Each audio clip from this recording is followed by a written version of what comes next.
Okay. So let's see what is next. So now we go into check-ins. Yes. Yeah. Albina, you want to check in? Yes. I'm like 6.5. I'm ready for the Sonic session. Thank you, everyone.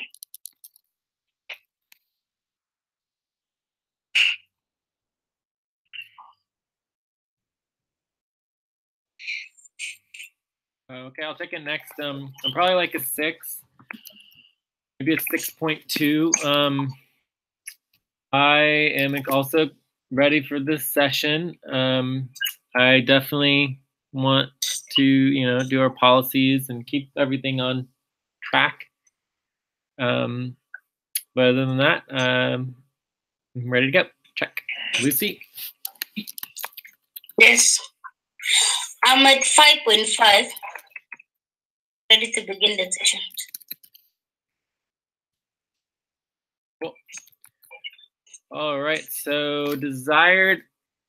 Wait, let me double check here. Check-ins, evaluation, and prioritization. So now I do evaluation and prioritization. We need to link the Sonic prioritization spreadsheet.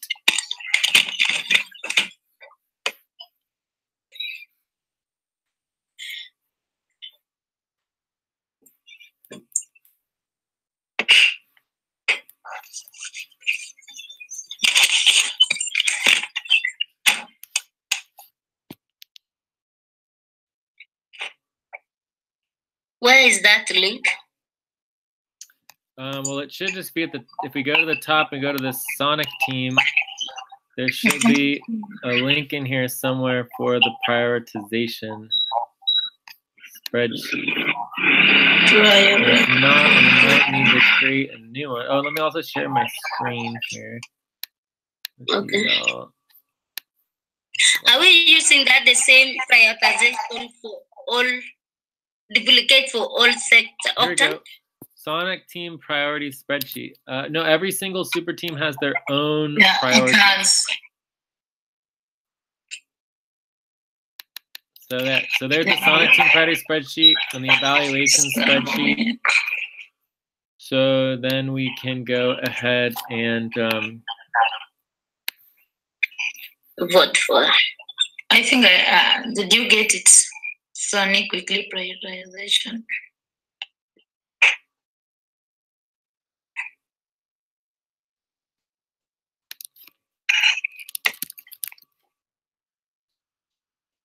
Can I link it there, Jay? what are you linking? Sonic prioritization ranking spreadsheet. Yeah, just go ahead and link it. That should be fine. Okay.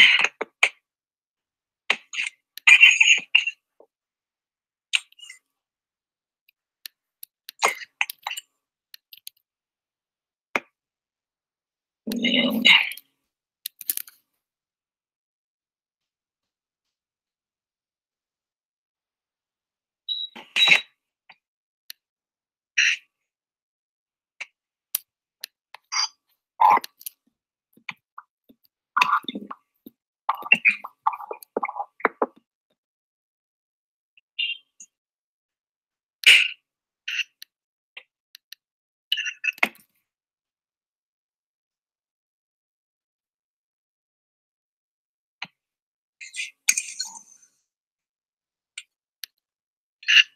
Do you have it? I don't lose Prioritization, I have simply.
Are we not voting on goals and priorities?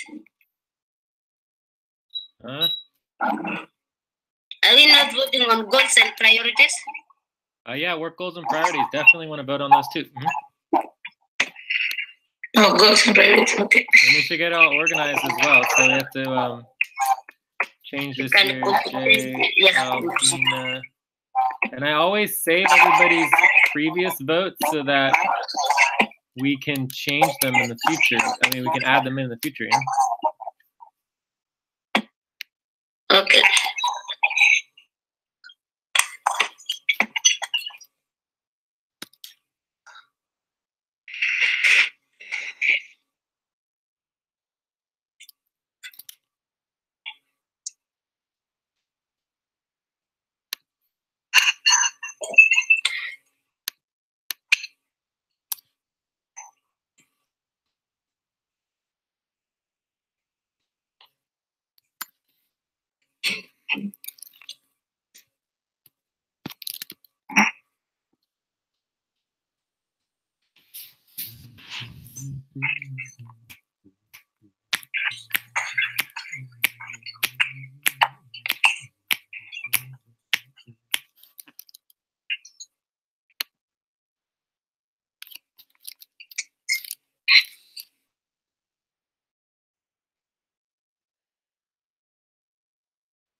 What is the difference? Choosing 5 responsibilities within a community. Then choosing responsibilities. Is it not the same thing? Yeah, we can delete one. Can get rid of the another delete. Yeah, just remove the one with choose the response. Remove that one line. Yeah. I remove. We have 7 minutes to the voting.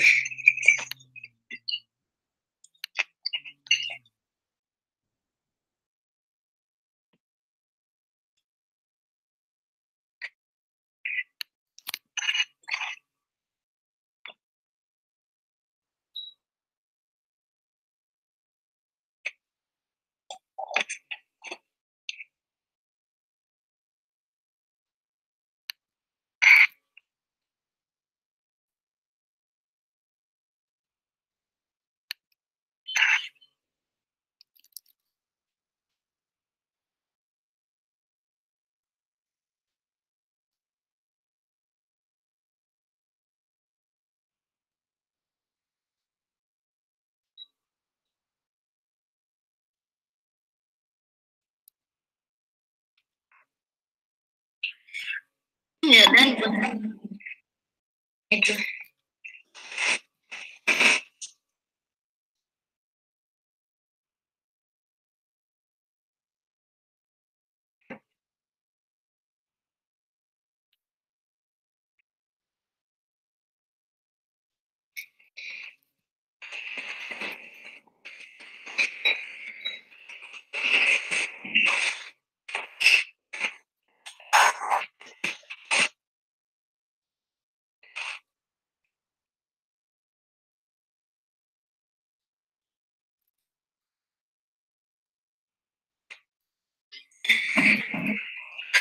The point internal process is the system and processing is number one. Systems process number one, huh? Cool. Then we have midweek Midweek check-in. check number two. Yeah. Okay. I think I need to, we can copy up to number 5, right? Invoice. Full moon deadlines invoice. MBT.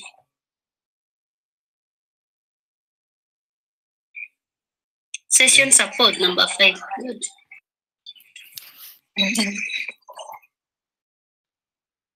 But it's not really number 5 because at number 4, we're going to switch over to the work goals and priorities. Okay. If we get that far. And so the number 1 is personnel support.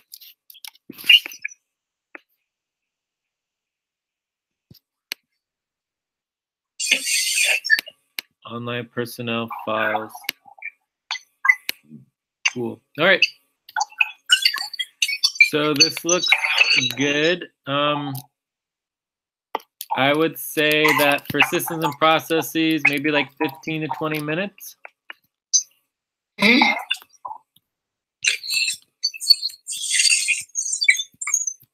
Midweek check.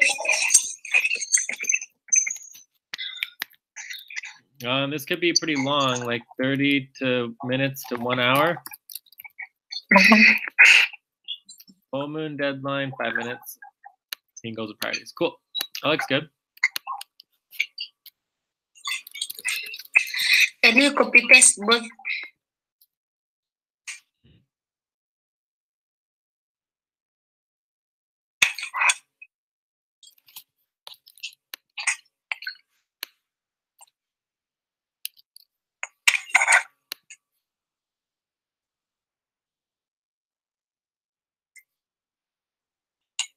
So did someone want to talk about the Saturn session? Someone noted here the Saturn session. I don't think we have the Saturn session in our goals and priorities. So we should add that in and vote on it. I think maybe we can just go through maybe for 5 minutes the steps. I just need to go the step by. Okay, well let's add it. Let's add it to our priorities list. I put it at the bottom of the work goals priorities. So give it a pretty high mark. So let's start with why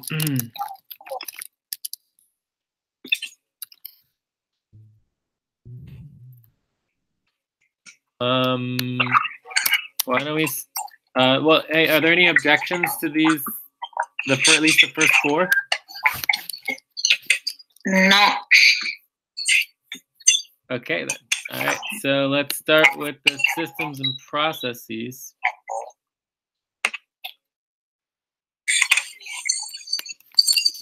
Okay, why don't we start with the certain, because it's just a 5 minutes. Well, is anything ever just 5 minutes? I mean, what? I mean, if you want to break the policies and jump ahead, we can. I'm not against it, but then we just take 10 minutes off of our time.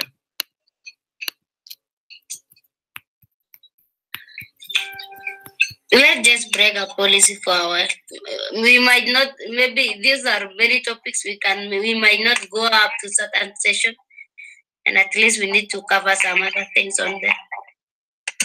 Oh, we also forgot to do desired outcomes. Yeah.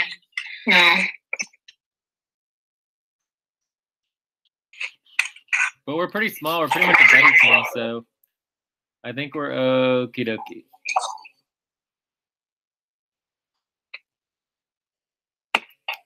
So can we go back to desired outcome, or we just continue? Can we go back? I think we can just continue. We would just say that it wasn't completed, so we didn't do desired outcomes. And we're gonna skip ahead to Saturn session. So that's at least 20 minutes that we didn't do. We didn't do rankings, positions, our attendance was really bad. So 10, 20, 30, 40. So it could be as much as 50 minutes that we are behind. What did we follow? We did our check-ins. We did our recording. We did our Positions. well, Evaluation, evaluation. Positions, we attended. We did our evaluation and prioritization really well. So this is at least 30 minutes. So we would say that right now we're about 20 minutes behind. Yeah.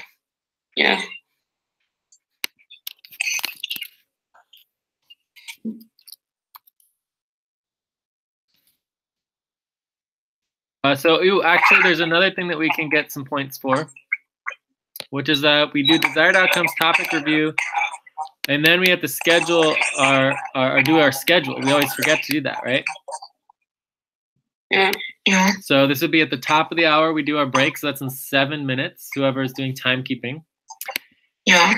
And then this typical session would be 1.5 hours long. Would be ideal. So we would be doing, or 1 hour and 30 minutes. 1 hour 30 minutes.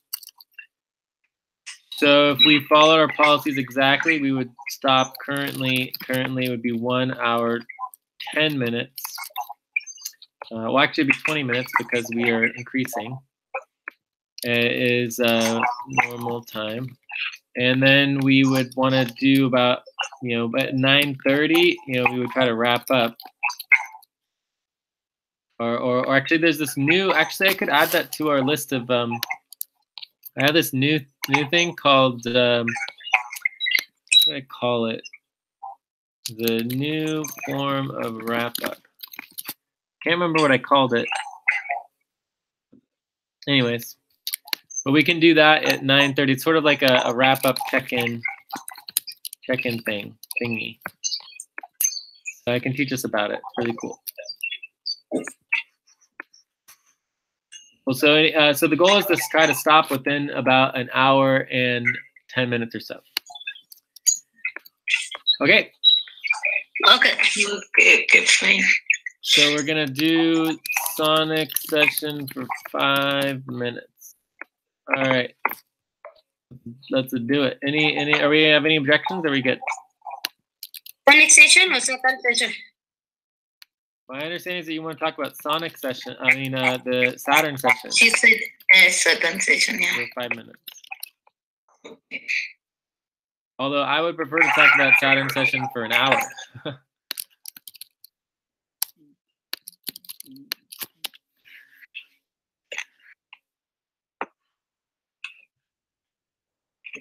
So what do we want to go over? Saturn session, Jay. What?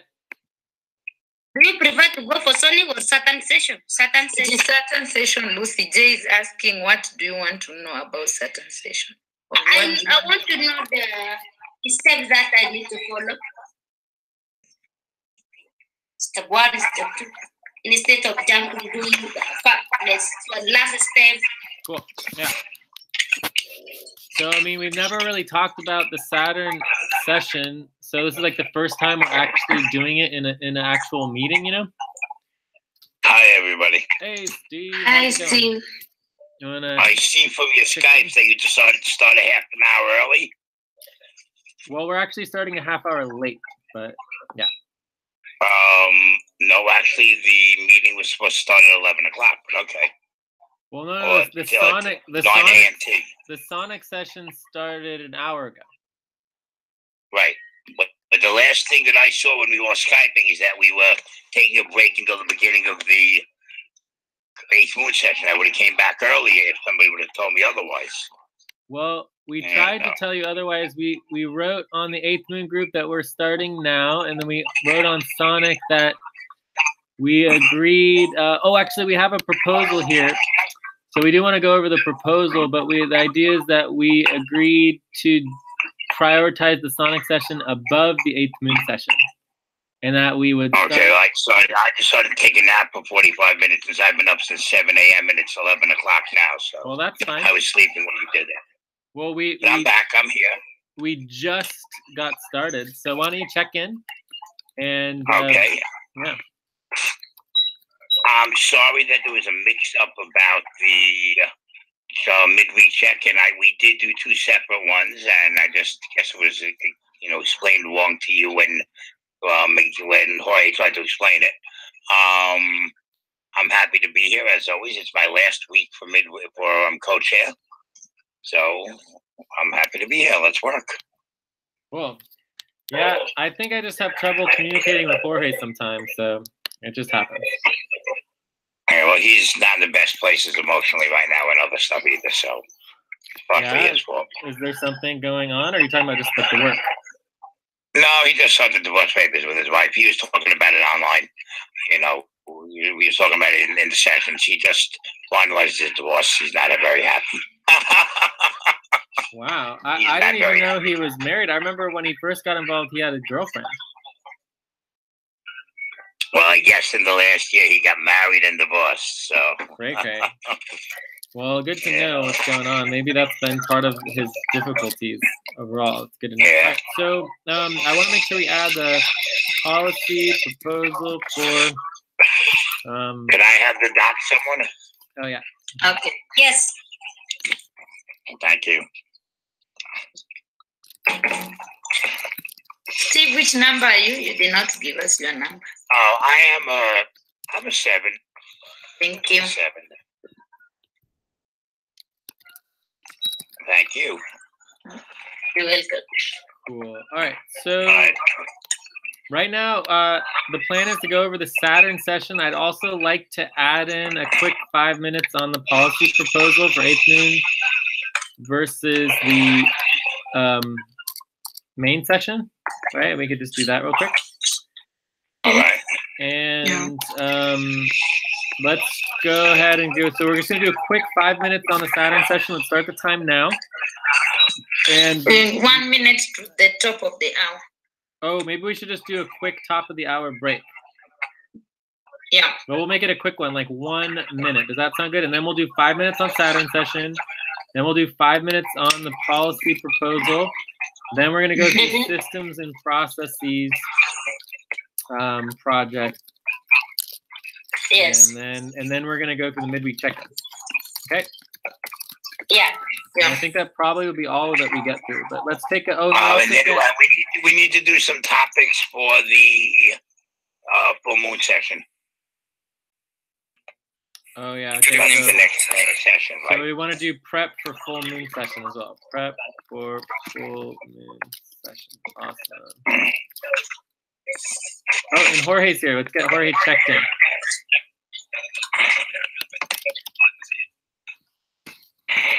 Jorge, would you like to check in?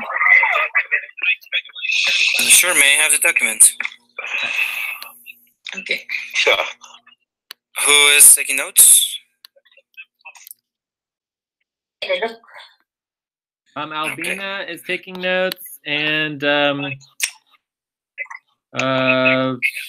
Lucy and Albina are taking notes. I'm helping with the policy keeping and the facilitation, and anyone else is welcome to jump in. And I'll help with facilitation. Cool. And we're about to take a 1-minute break for the top of the hour. We started a half an hour ago, and basically in that half an hour, we got our agenda all set up and prepared, and that's pretty much it. So we'll review the agenda again really quick after the break. But why don't you go ahead and check in, and then we will take a quick break. Okay, it's been a long day, and I woke up really early this morning, but I'm here to collaborate. That's what it's been since I woke up this morning. So I'm feeling like 6.5. Check. Great. All right, 1 minute break. All right, 1 minute break. Okay, 1 minute break. And review the agenda and also the priorities and goals. If you, we'll do that right when we come back. Okay. I'm on it.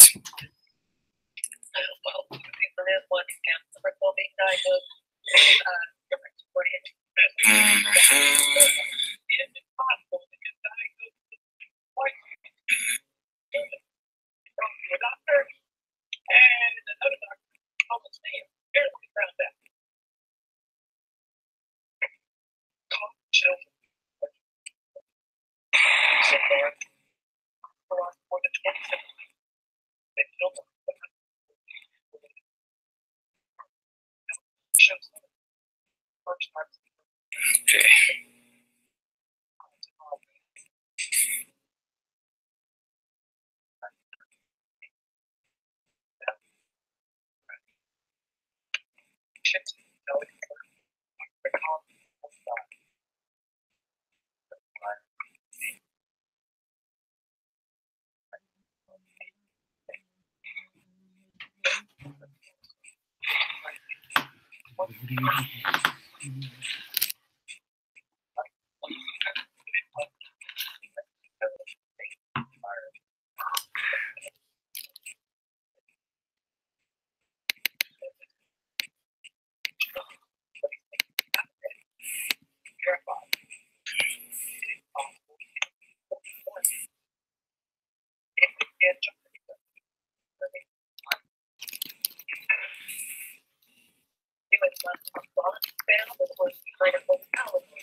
Cool.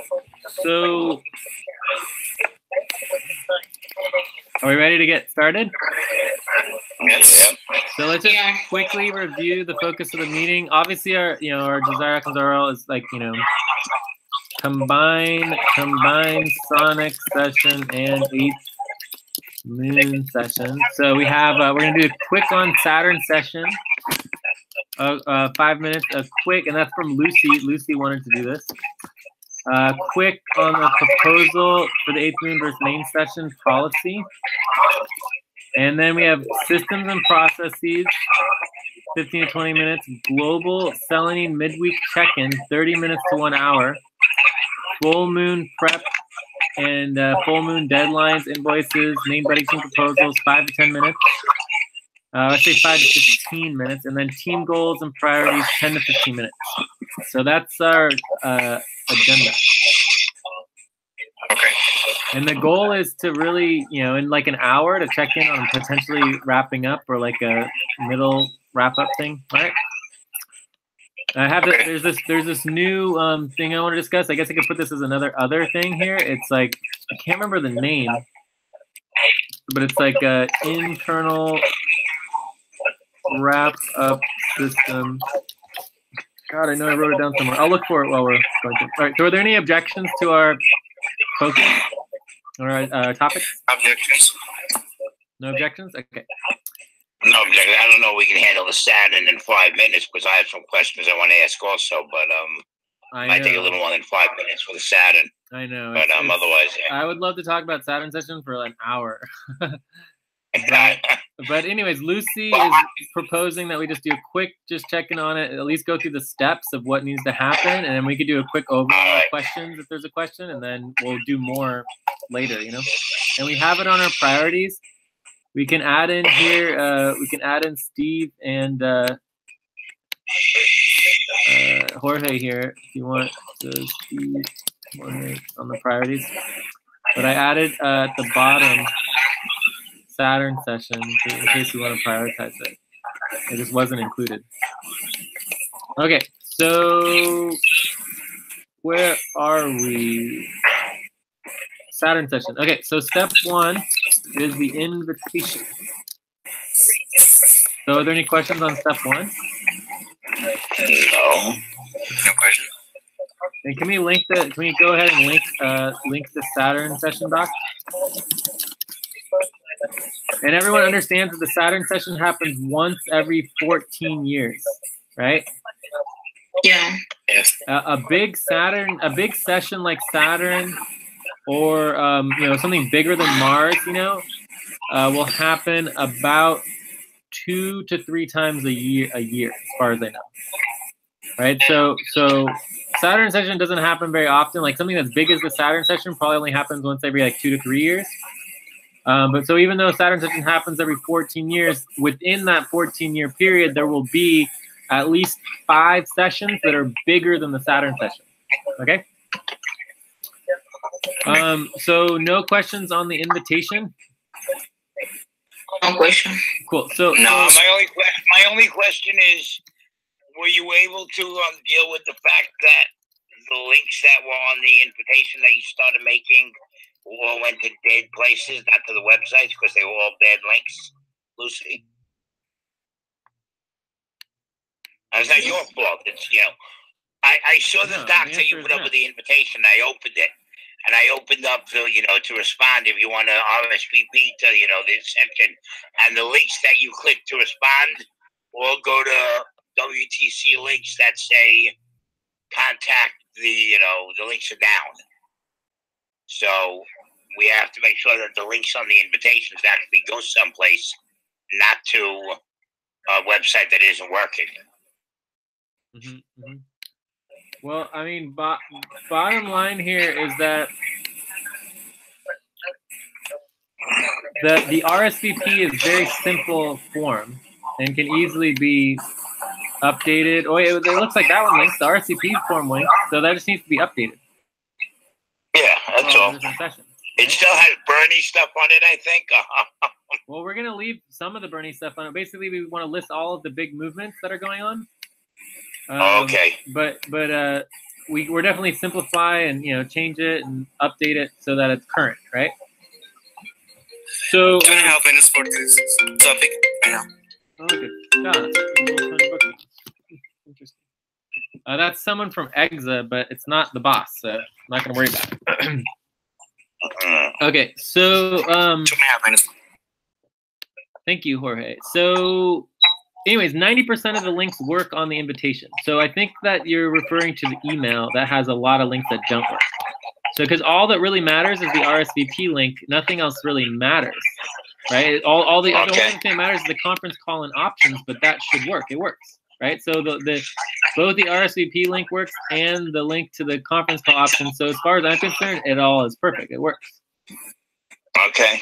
Yeah. The problem, of course, is the schedule, right? So we need to update. So what needs to happen for this is we need to update. Let's put some tasks here. So responsibility, update the RSVP form. And then also we need to responsibility, create proposal for schedule. So we need to agree on the schedule for the Saturn session. It doesn't have to be you know, 3 hours. It could be 5 hours. It could be 4 hours. We probably want to have a break in the middle for an hour. So it would be like 2 hours, break, 2 hours. That might be a 4-hour session, right? So we want to create a good schedule based on the different program options that we have. In many ways, this is like considered an event, okay? 5 minutes into the topic. All right. So are there any other questions on the invitation? Nope. Not so far. All right, cool. All right, so step 2 is the list of invitees, right? Mm-hmm. So do you have a question about that?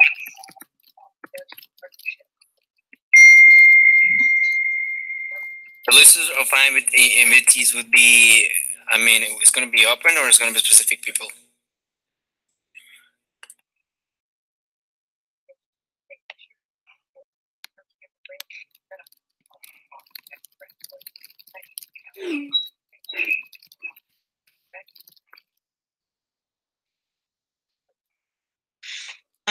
Jay, is it specific people who will attend the certain session or anyone?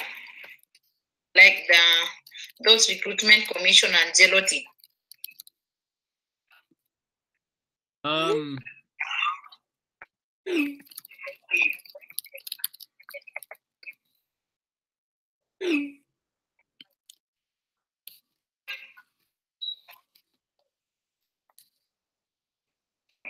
What's going on?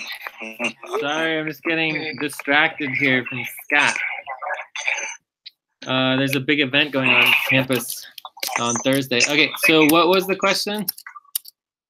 The question is it specific people who will attend a certain session or anyone?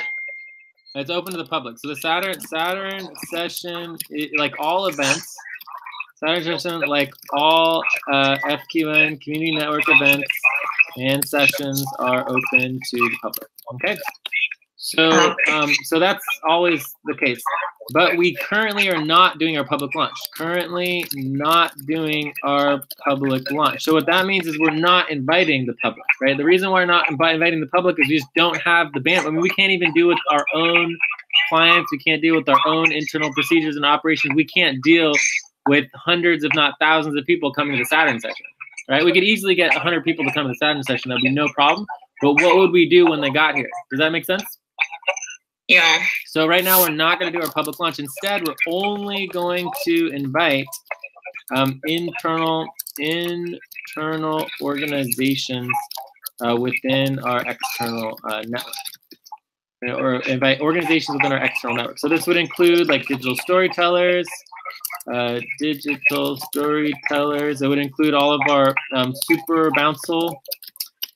It would include all of our membership for all of our organizations, include, you know, I don't know. I don't know if you guys understand this, but world players. I understand it. You want to try to describe it? Exa. Okay, there's a whole group of organizations that we collaborate with, that we're involved with, that FQN's been involved with. And to those organizations that we're already involved with, we're going to invite all of them.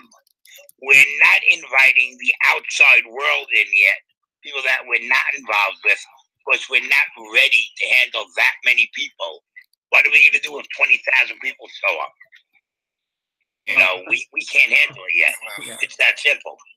I don't think 20,000 people would show up, but you know, if we were successful, 20,000 people could show up in like a year, which we still, I don't know if we would prepare for that. You know what I mean? So either way, the point is that, you know, ideally we have like between 20 and 50 people that attend the Saturn session. Okay, so ideally we have between 20 to 50 people, which would work out to about maybe 200 invitees. So we probably don't want to invite more than about 200 to 200 invitees, you know, email, etc. And then maybe 1,000 to 2,000 people Facebook groups, right? So we just don't want to invite many more than that, if that makes sense. 10 minutes into the topic. Cool. So I got eight, almost 9, but okay. Cool. So anyways, I think it's ready. I think we're ready to move on, but then you have the inviting. You actually invite the people, right? And then all we need is our invitation, the list. Then we start inviting everybody. Do you guys have any questions about actually inviting people? No. How are we inviting people? That was my question. Is going to be an open invitation or a specific people? Well, we're going to invite specific organizations of people, and then they can bring whoever they want to. So it's open.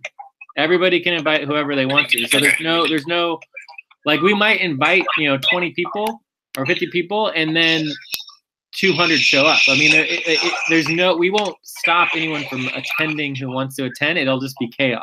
We won't be able to handle it. Yeah. Sure. But and we need. Yeah.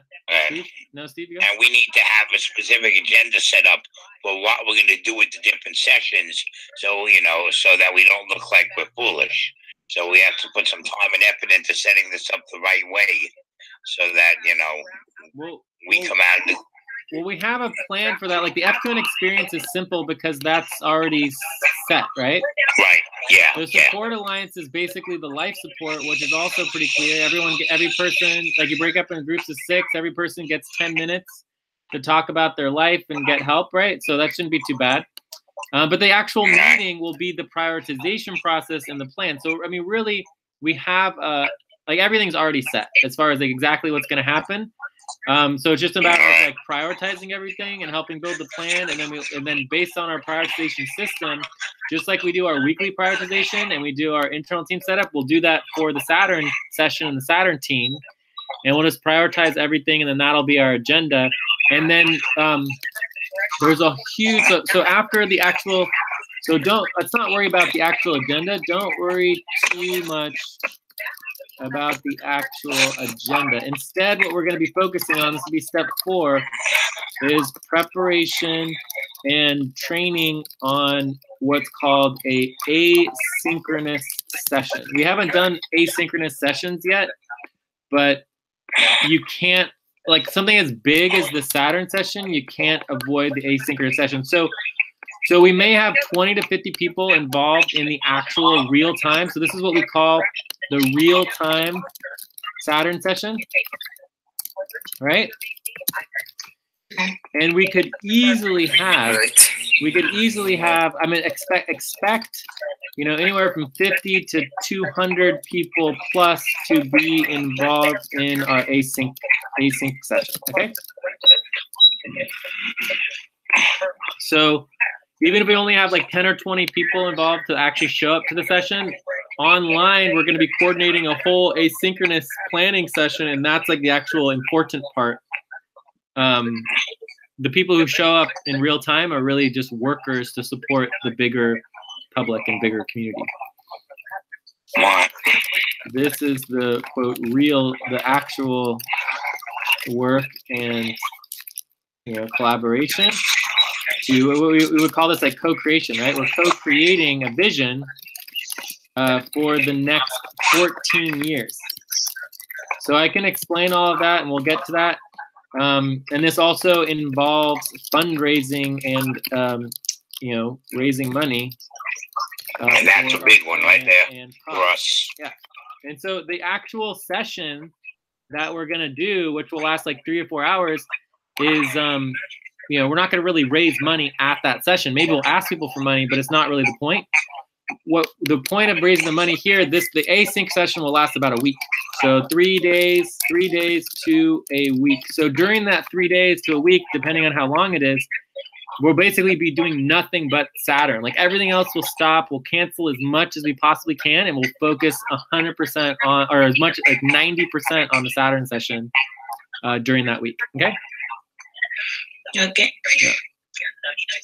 16 minutes into the topic. Told you 5 minutes wasn't going to do it. I know. All right. So, and then this is step 4. So we got step 1, 2, 3, 4. So are we good here? Yeah. And this is we're good here. Yeah, this is more than enough to do over the course of 2 weeks. And Lucy, if you could please if you could just go ahead and index all this information. So that would be a task. Okay. Lucy, are you good?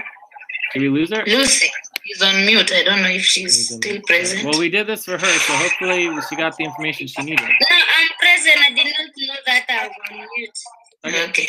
So is everything good, Lucy? Do you have any questions? Just go ahead and index all that, and just try to focus on step 1. Like we don't even need to worry about step 2 or step 3 or step 4. All we have to do is focus on step 1, because if we can't get step 1 done, nothing else matters.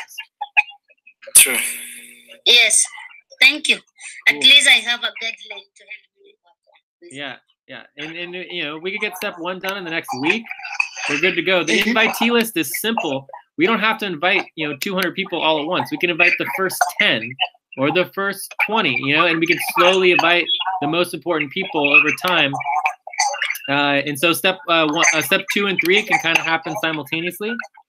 And then once we start inviting people, then we can get step 4 ready, which is the actual preparation for the Saturn plan. And if you guys have seen the Jupiter plan, basically by the end of the Saturn session, we're going to have a new plan. It's going to be called the Saturn plan instead of the Jupiter plan, and it will basically guide us through the next 14 years.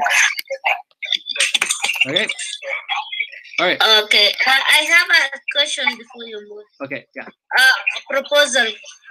You say create a schedule proposal. Yeah. What's all the proposal about for the schedule? Well, the old plan for the Jupiter session was 3 hours. The first hour was FQN experience. The second hour was life support alliance. The third hour was the meeting, right? So the meeting is always going to be the same. Maybe the first hour is the FQN experience, and then we do life support. Maybe we do life support first, and then the FQN experience. And then maybe we take an hour break, right? And then come back after an hour, and then do the 2-hour meeting. Maybe the meeting's 2 hours, and then the FQN experience is 1 hour. Support alliance 1 hour. I don't know. So we need a schedule, and then we'll describe what each of the sessions are and how they work, right? Yeah. I think your idea for 2 hours, 1 hour break, and then the last 2 hours is a good idea, because people is not going to be so overwhelmed with the length of the session, and yeah, we'll be able to discuss more things and be organized. Cool. And typically, people will lose interest if there was a little break there to get something to eat, stretch their legs, and then come back refreshed, and they're ready to listen again. So and typically you would start like the which would I guess it would be the fourth. If you have a break, the 4th hour would be the Legion meeting, right? The Beyond Legion meeting. This would be the Saturn session. And the Saturn session, well, the whole thing is the Saturn session, but this would be the actual Saturn session. And so the actual Beyond Legion meeting would start at the time of the Saturn session, right? And then 3 hours earlier would be the FQN experience. Does that make sense? Yeah. Yeah, so that's typically how we organize it, where like the actual meeting itself would be the last thing and the most important thing. And then we have 2 hours beforehand where we do more of like introductions, get to know people, more of like, not intense meeting. The actual meeting itself, like we'll have usually less people will want to do the meeting because it's more structured, But then some people might skip the FQN experience and the support alliance and just come for the meeting because it might be the middle of the night for them, or they just want to be involved in the meeting. Like they're not interested in the other thing. Just depends. Can I ask a question? Yeah. Is there some type of thing that we can use besides Hangout if we can have more than 10 people? Yeah, so if you go to, oh wow, what is this? This is interesting. Okay. Oh, all right. So if we go to the conference call-in options, so we'll update this and say notes for document current session. So this would say the Saturn session. So we're going to have to update this all for the Saturn session. And then we have all of our Hangouts. And then we also have the YouTube broadcast. So we'll link the direct link to the YouTube broadcast.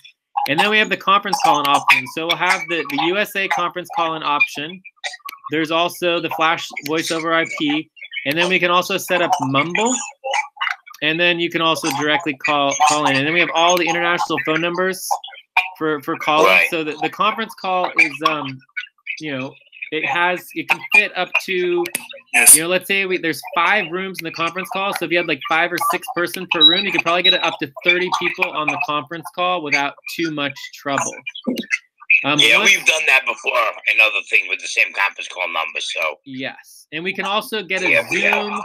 We could get a Zoom. We could get, you know, there's a whole bunch of other conference services that we could spend money on. But overall, between the Hangouts, like let's say we have 9 Hangouts times 5 or 6 people, you know, we could easily, between the Hangouts and the conference call, we could easily probably deal with 50 to 80 people pretty easily. okay. And we want to keep all of the groups very small, like, you know, 5 to 10 people, like no more, like 5, 6 people, 7 people is perfectly fine in a group. Are we having like a preparation session for this huge session? Because I know that when we work on different hangouts and we have people which is jumping out from hangout to hangout, is that like doesn't work like 100% the way you want to. So are we having like a preparation session for this or not? Well, the preparation has been the whole year, right? So we've been practicing for this for the whole year. Okay. So, but overall, yeah, the answer is yes. This is just the first time we're talking about this, but we need to talk more about it at the full moon session. We need to talk about it at the new moon session.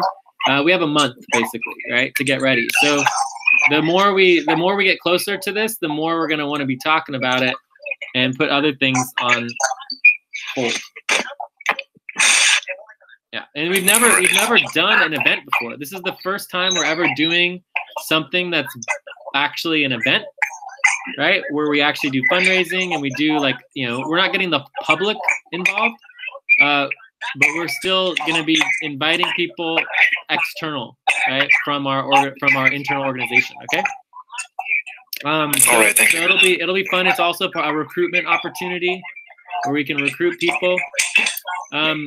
The bottom line on, you know, our events is that we have the Saturn. Anything above basically the series is beyond Legion and will become an event. So series and beyond. So every 2 years or more, it's like a bigger deal, right? So we put a little more effort into it, and then from there, and we have a $500 budget right now. If we get all the work done, we can increase that as needed.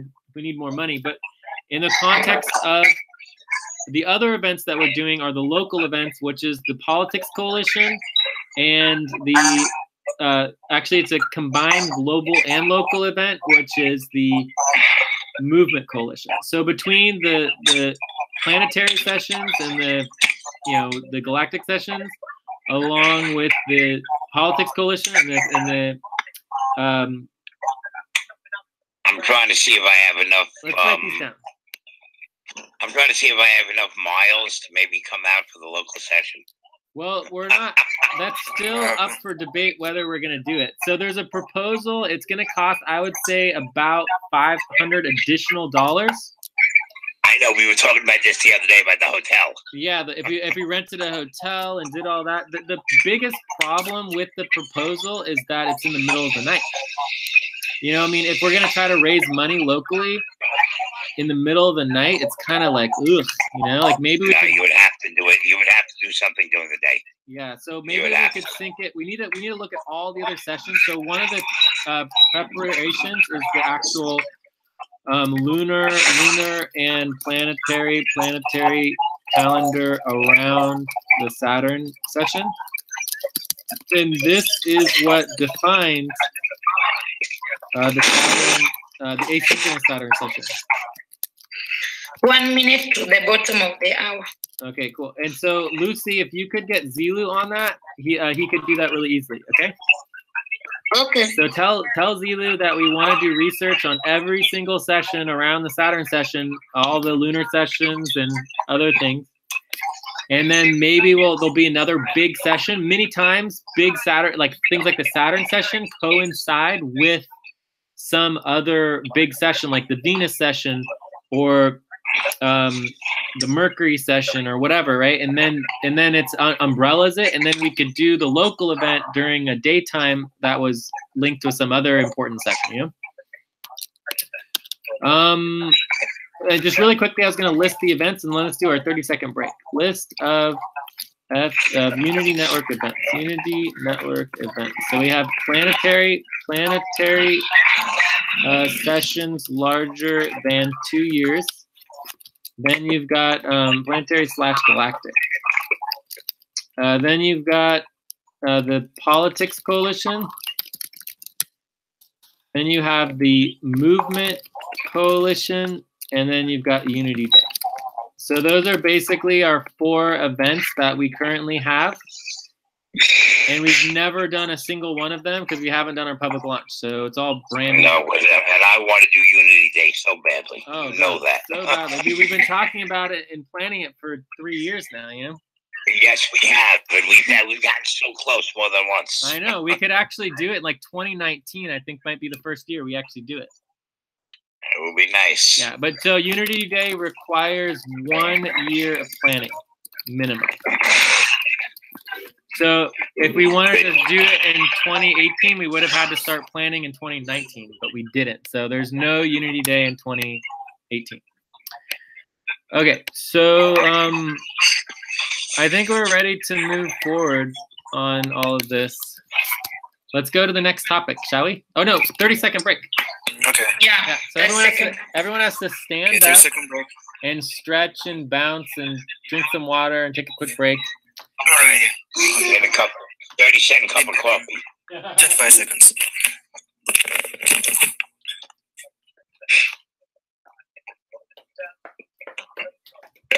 Excuse me.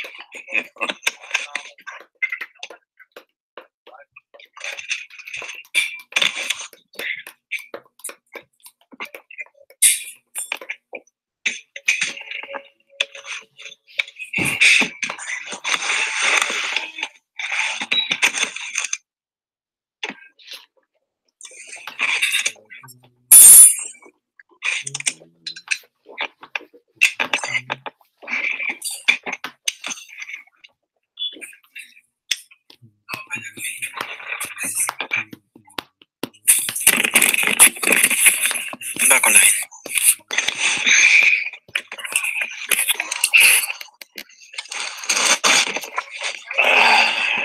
Should be 81 degrees here tomorrow. How nice.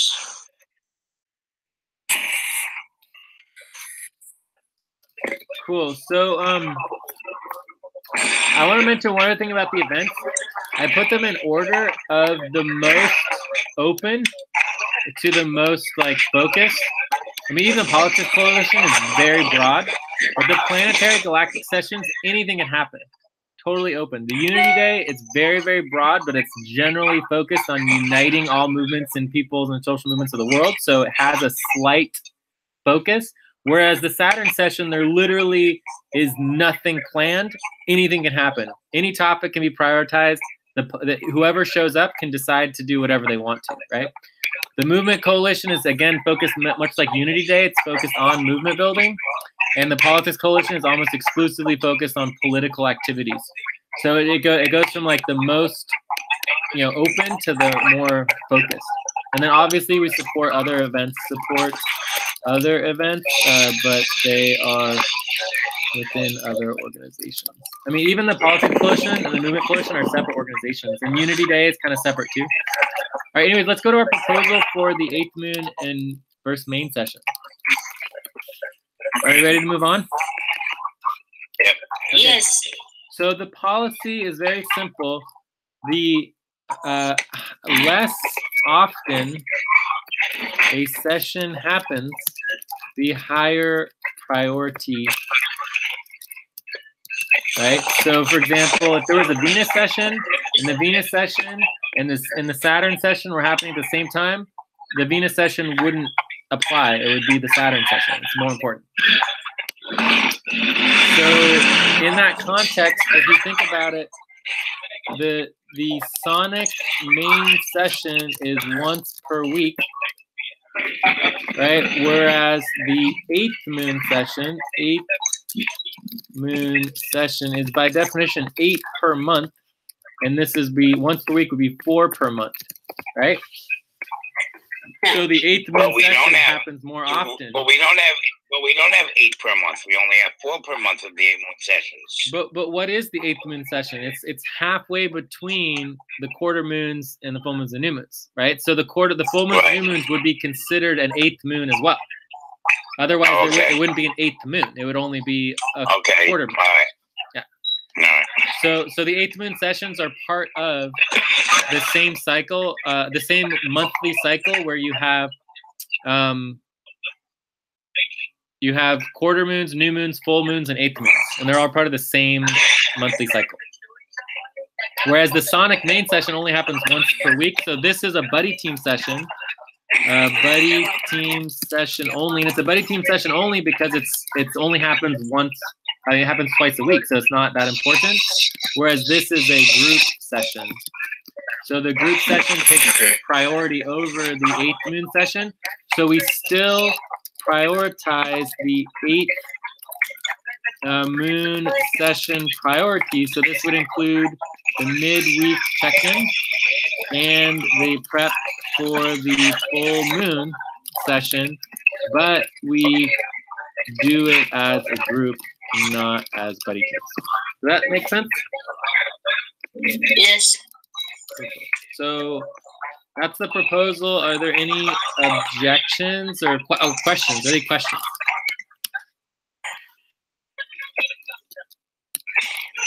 Are there any 3 minutes concerns? into the topic. Any concerns?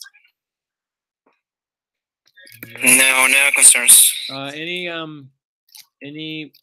objections? No objections from All right, me. cool. So everything goes on that. And we need to add this policy to our policy lists so that we don't forget about it. And we can database all our policies. So where's our policy lists? Here. Okay. Great. All right. All right. What's our next topic? Systems and processes. Okay. So there's a lot going on here.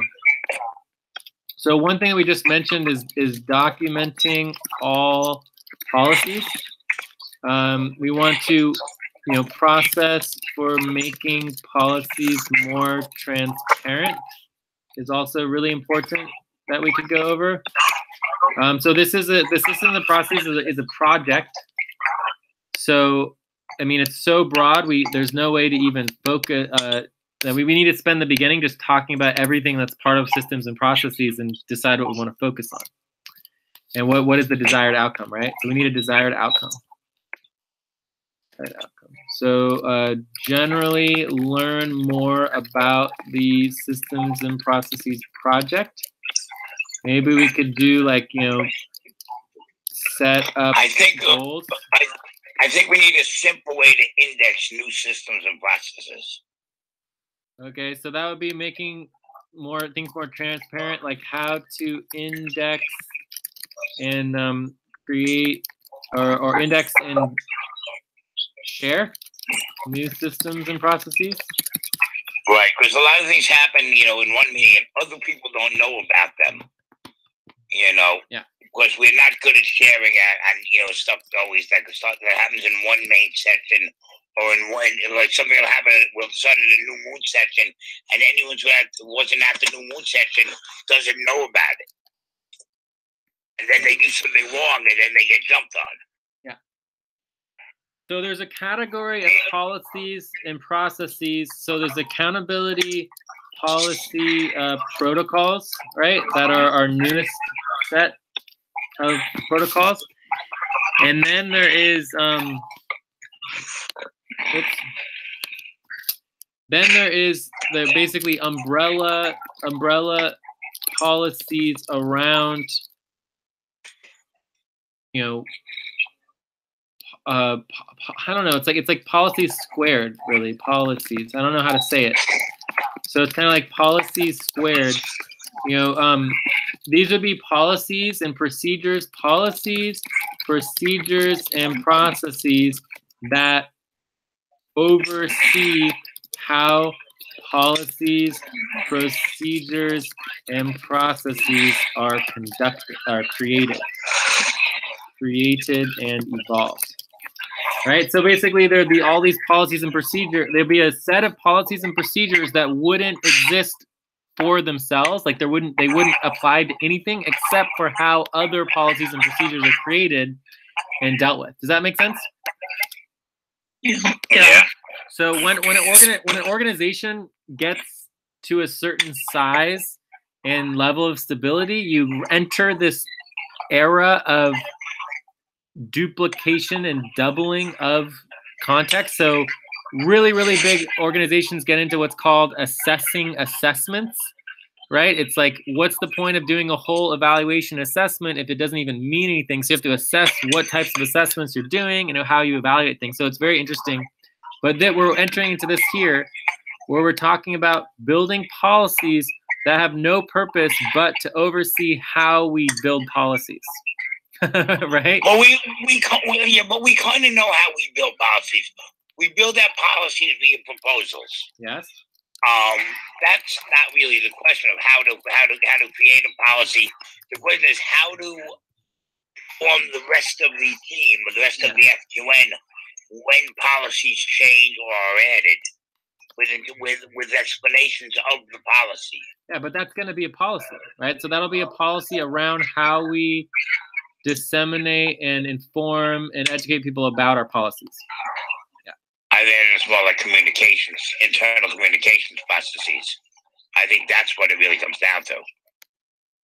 Our internal communications, where if a policy is made that every person is either sent an email, a group email goes out to the whole team, or each person is, somehow or another, each person. Maybe we need to set up Slack channels or something. I don't know. Where every person will be sent a copy of the new policies right when it happens. So there's no lag, there's no lapse. Everybody knows if it's been voted on, it passes, and it goes out to the entire team. Well, 5 minutes on this topic. So a couple of things here that I think are really good is one thing on terms of creating policies,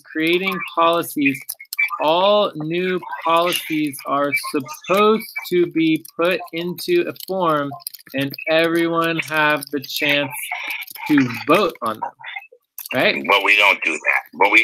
But it is a policy, right? Like that's our policy. Yes. If we don't do it, it's a problem because like we can't ever expect everyone to show up to every meeting. It would be impossible. Even for me, no one can do that, right? Right. So this is how we do asynchronous decision making in relationship to our real-time decision making. Our real-time decision making is primary, but it can't circumvent the need to have agreement. Anytime we don't get asynchronous agreement on a policy proposal, it means it's less powerful, right? Right. So that's a one way to. So if we follow this policy, not only would everyone get a chance to learn about the policies, they should all be actually voting on them, right? Yeah. Okay, so then there's documenting the policies. Another thing I think is important is I have this idea for what I would call reviewing policies, policy review, especially directly after we create a new policy. So the idea is that usually when you create a policy, you go through this period of not really knowing the policy and, basically building the proposal. Right, but then after you build the proposal and pass it, spend 1 to 5 minute summary video clip that explains the new proposal. So if we did this every single time we approved the proposal, we just spent 1 minute or 1 to 5 minutes just really quickly reviewing what we just approved, so that there was a simple video clip that was at the end of each agenda item, so it would be a separate video indexing, right? I would prefer. I would think that we'd be better with, instead of a video clip, just a couple of sentences that when we send out the policy or the proposals form can actually, because it has comments on the bottom, that we can actually add that to the comments, so that people can read it afterwards. Read what after what? That's on read after look, what? when we make After the meeting? we're saying that when can I finish? Yeah. We're saying that whenever we make a proposal, we're supposed to send out a proposals form, which we all know doesn't get done all the time. Usually they're done more often, but doesn't get done all the time. On every question on a proposal, on a proposal form, that you can click the thing to put in your comments underneath. I think it would be better just to have a written explanation than a video explanation. Because then people can go back and read it, and, you know, in context to the actual proposal. Well, I think doing it on video, number one, it makes it harder to disseminate it. You can have people having to click on links to go look at the videos, and they probably won't do that. Where if it's written on the actual proposal form, as just the comments underneath the actual proposal, after the vote, you can put the comments, that you might stand a better chance of people actually reading it than if you ask people in one proposal form to, you know, click on 9 links for 9 proposals to go see all the video clips. so basically, you're agreeing with the idea that one of the best ways to inform everybody about new policies is to actually have them vote on them. I used to do all the policy docs, proposal docs. Yes, Yeah. Okay. I think it's the best way. Cool. All right. Great. I like it. And I had James and Thomas and 2 other people doing it, and they were gone. So now nobody's doing it anymore. Yeah. We need to do more You training, know. more training on how to do voting forms. I trained 3 people today. Oh, good. Excellent. I need also training on that, Steve. All right, well, Lucy, it's a 15-minute. If we do it alone, we'll figure it out. Cool. But I'll remember, get it to you. I'll do it with. remember everybody, we should be recording our video sessions I of did. the trainings, and then send Lucy the link, you know, and add it to our video training. Okay. Yes. Yes. I'll send you the link, Lucy, later. All right. Great. And you can add it to our notes too. Awesome. It's 10 minutes on this topic right now. Cool. So, I mean, I think we all agree. I don't think there's a policy change here, but we're just saying let's just, you know, make sure we continue to do our voting forms because it is technically a policy and we're required to do it. We should do it. All right. So that's, I think, good enough. So I would love to spend the rest of this time kind of going over a bigger issue and a bigger question of some new policies that I would like to propose. But are there any other questions or concerns or anything? I will say that if you're actually going to make proposals, I think all proposals can be done in either a new quarter or half-moon session, or new quarter moon session. I think that you have the most people there, and that's the best place to do them. Even if any proposal was approved at a main session, it still would have to go to the higher levels, and all policy proposals eventually have to be approved by the council, right? Every single policy has to be approved by the board, otherwise it's not legal, right? So even though we can move policies forward without board approval, you know, the executive, the Venus session is the first level, which can actually create permanent policy.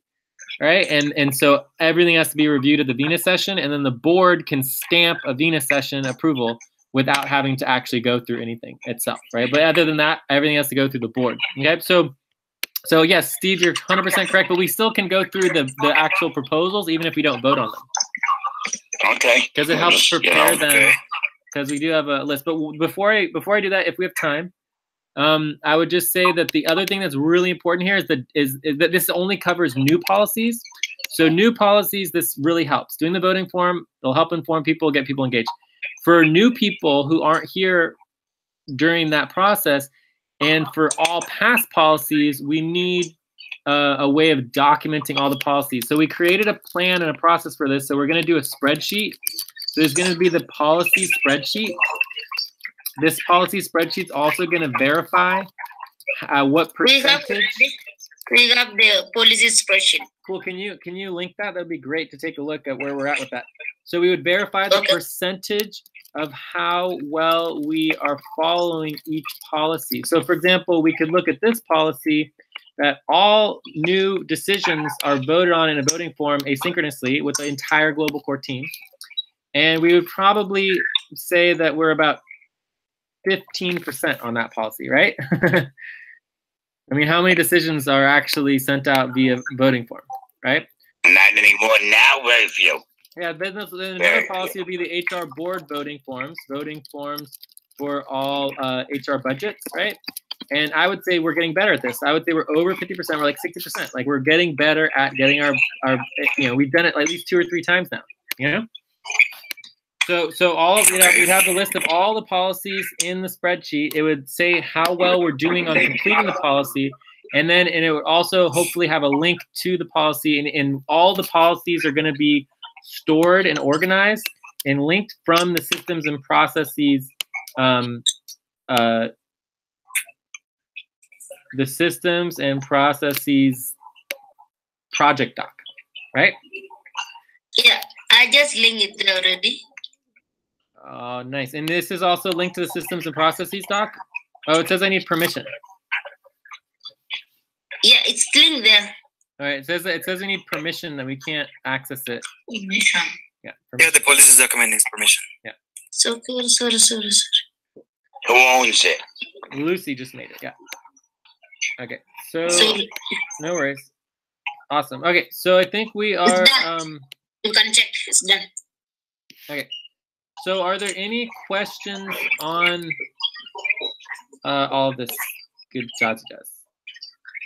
Do I have a few minutes to go over these new policy proposals that I want to make? Yes. Yes. Okay, so Well, right now it's 14 minutes, but it's okay. Okay, so the first one, which kind of is like the overview of all of this, is brand new. I just thought of it today, and it's pretty major change. And the concept is like this. I'm very, very concerned about our money, right? I'd love to go over our budgets over the last 4 or 5 months and see how much money we actually spent as an organization. But in the last month, we spent $9,000 on, and that's just the FN Community Network, right? That doesn't include my pay, doesn't include other organizational pays, whatever. It's just on all of the global workers, okay? We spent $9,000. So we brought in $500, so we have a negative $8,500, and it's very scary, right? Like, and so basically the bottom line for me is like I'm perfectly willing to do my best to help as many people as we can and keep the network going and keep everybody as well paid as possible, and then hopefully raise money in the very short term future. But we have to be realistic. And I think the overall model that I would like to see us implement as a value system with the network is that when we have more funds, we expand. And when we have less funds, we contract. And that it should be an automatic process of expansion and contraction. So for example, if we make lots of money, we're not a for-profit, we should be expanding, right? We should expand, we should hire more people, we should get more people involved, we should support more programs. But then we have to simultaneously be ready and willing to immediately contract when we have less funds. And right now we're having a major problem doing that. And it should be an automated process. So that's the first proposal, is basically the value system on creating a bunch of policies and proposals to how we can somehow work out a contraction model. Like we have to be able to contract or we're going to fail as ability to change and transform the world. So other than that, everything else relates to that. Everything, all of these other proposals are directly related to the framework of the new 3X, the switching to annual budget, framework for invoicing. We might have already passed this. May have already passed. Midweek check-in framework did pass, done, passed. And then the main buddy team and the more turnover proposal depending on overall ranking. So that's pretty much it. I could explain more in detail, but if you understand the general concept that we need to figure out more ways of reducing our budget, then that's pretty much it. So if there's questions on it, you can ask some questions. Otherwise, I'm ready to move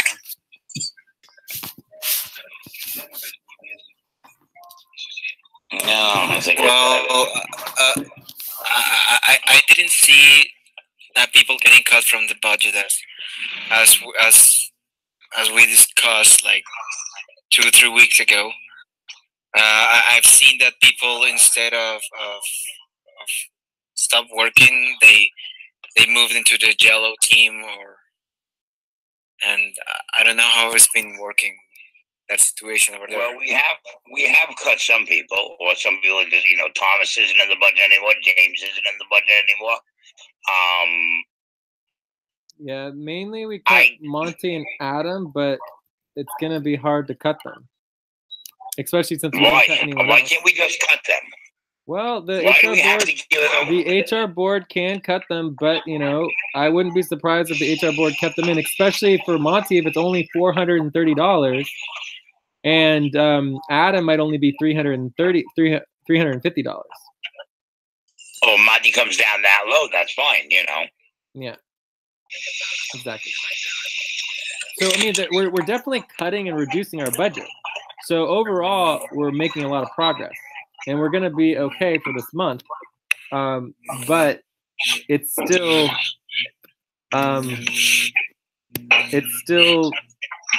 has additional problems. So I would love to go through each of these in detail, but I don't think that we have time to do this right now. But I can just mention one other proposal that, or at least describe I it. got a proposal. Okay. I got a proposal. Do you want me to do mine first, and then you do yours? Go ahead, you can do yours first. Well, you're not gonna love mine, but I'm gonna pose it anyway. Great. Go ahead. Okay. So I'm Let's start a proposal with that.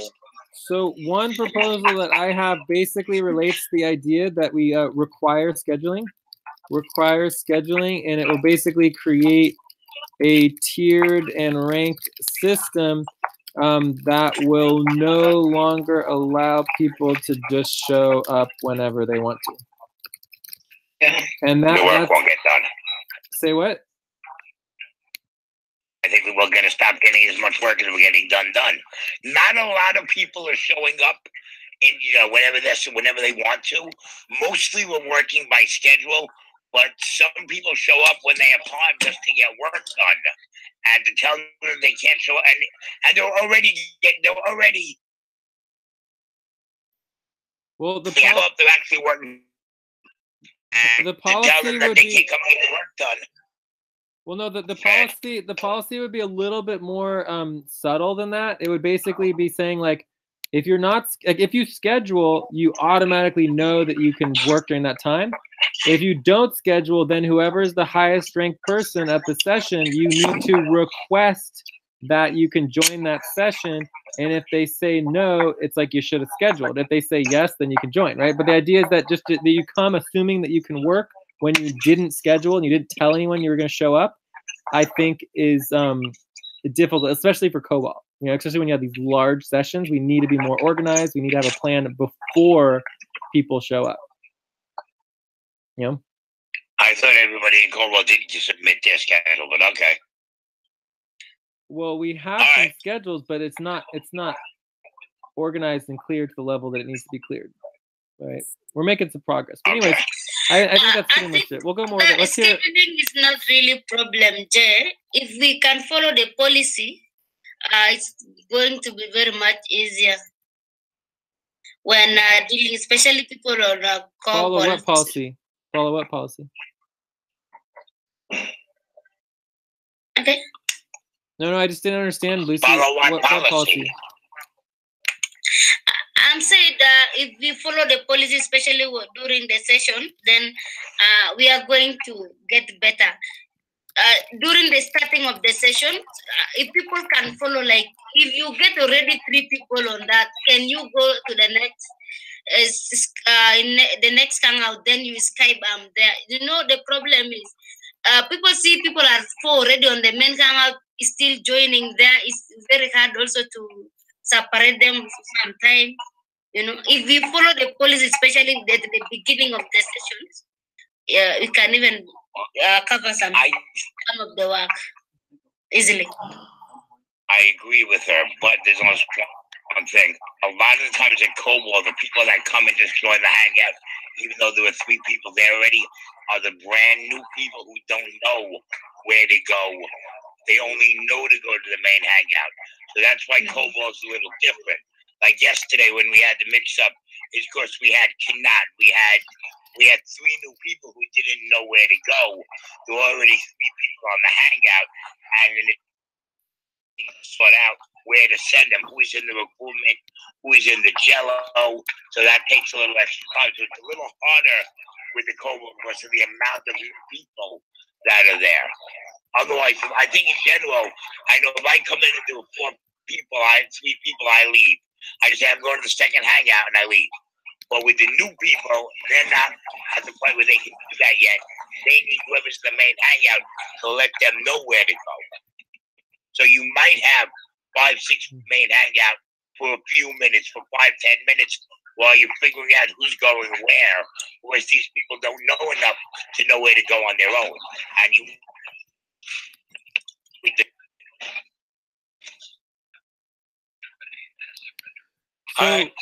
So I found my actual policy that I had written up, and the idea is that we put people on schedules that you could have people for sure working. You know, that you have people who start at the beginning if they're needed, and then you have like maybe workers and backup workers, and then also that people need to be doing. We need our contribution rankings clear, and we need people to be working on approved work, right? Like it's just like, and I mean I understand that there's tons of work that we have to do, but in the end, when an organization simply just doesn't have the money to pay people, you're just gonna get less work done. We have to move forward without getting as much work done. We have to, at some level, it's like it would be great to get tons of work done, but if we can't do the work, we just can't do it. You know what I mean? Well, doesn't that go with your new proposal that it's 66% is either internal operations or client work? Yeah. Or 30, like that would sound so, when you have people working on internal operations and client work, that's the work that has to get done, right? Okay, but what basically the problem that I am experiencing, just to like be blunt and direct, it's like we had nobody during Cobalt and it was a problem. Now we have way too many people and it's a problem. And it's like, how can you even coordinate that many people? It's just overwhelming. I mean, I spend more time in Cobalt just trying to figure out how to deal with all the people and get them focused and working than I do actually like, Okay, now I'm going to be blunt. Now I'm going to be blunt. Yeah. You set it up with the Jello so that they all respond directly to you. So you have no choice but to be stuck in that position of having to set it up. You set it up that way that all the people would work Cobalt or Sonic or Andromeda Cobalt and Sonic. So you can't complain now that all the people are there working that it's keeping you from doing your work. You set that up so that you would have that problem.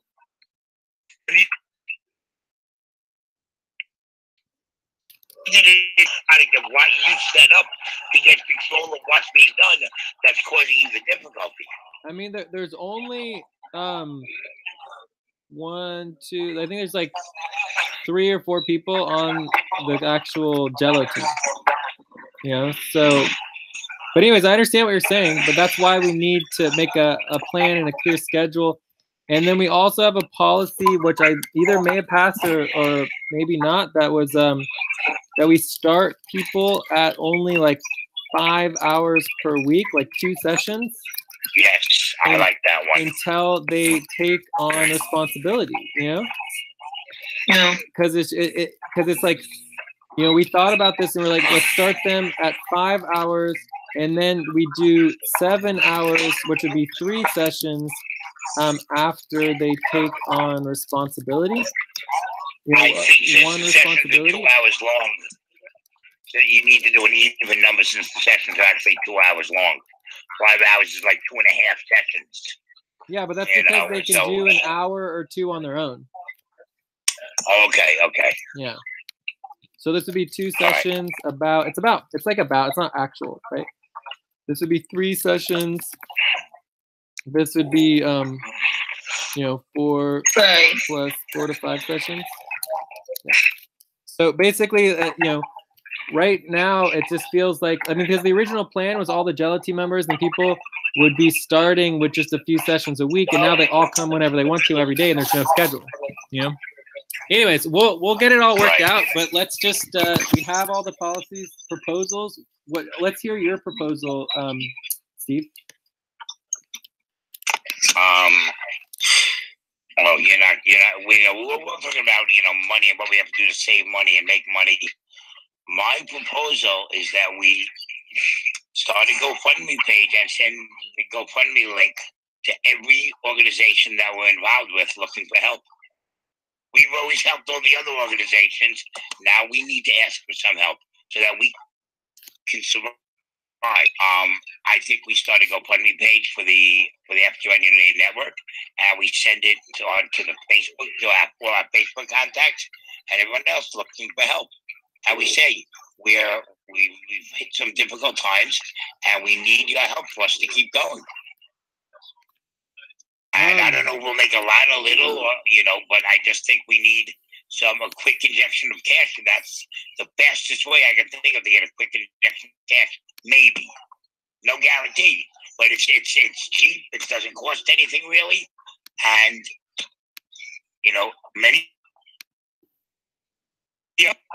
we wouldn't be the first by far. Okay. I just posted them. So I'll just go.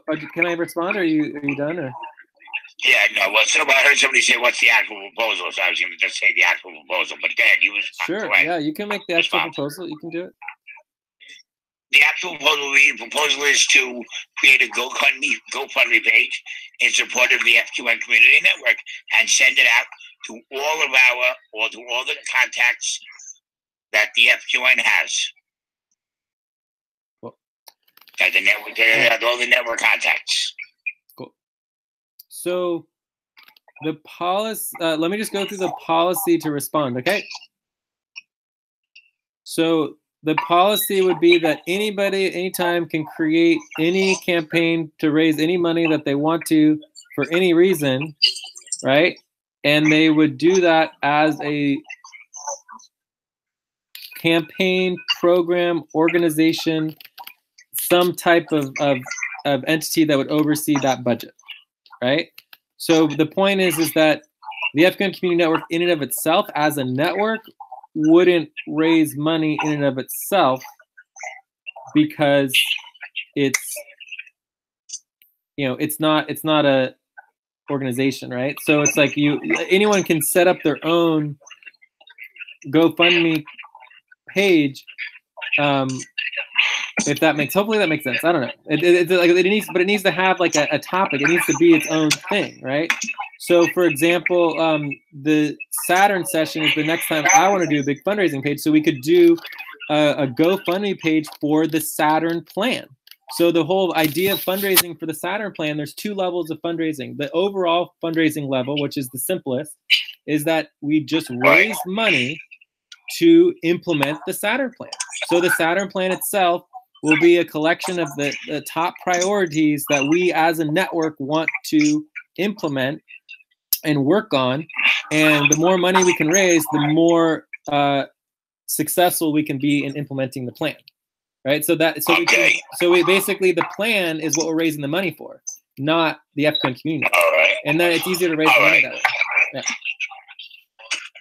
So that would be the next plan, like that's the next step, and like you can look at the Jupiter plan. So if you look at the Jupiter, it's like a business plan. Like when you're raising money and you want investors to invest in your business, the first thing you give the investor besides your pitch deck and your 30-second liner is your business plan. So that's basically what the Jupiter plan was, except we just didn't do it, right? So the Saturn session will be the next time we have an opportunity for this, the Saturn plan, and basically it would just be, this is our business plan. This is the vision that we have for the next 14 years, and this is what we're raising money to implement to transform the world. And then from there, we are going to want to have a pitch deck that explains that we have a couple pitch decks already that we can utilize and update for the Saturn plan. And then also we would have our one-pager and or our little video that would be like a couple minutes long, which would be like the 30-second pitch, right? So all of that can easily get ready both before and after the Saturn session, because after the Saturn session, when the actual plan exists, it'll be even easier to raise money for the Saturn plan because we'll already have it, you know? Right. Yeah. So, but anyways, I think it's the same thing that you're doing. The only difference is that instead of raising money for the African Community Network, we're raising money for a specific priority or project or community or cause or campaign. Right. Yeah. And just the Saturn plan, the money would still basically go to the FQN Community Network for operations to implement the Saturn plan, exactly. Which is fine. Yeah. Exactly. And might relieve a little bit of the monetary difficulties that we're under, hopefully. Oh my God, yeah. I mean, even if we raised like, you know, $500 or a couple $1,000, it would be huge, right? It'd be a big support. Right.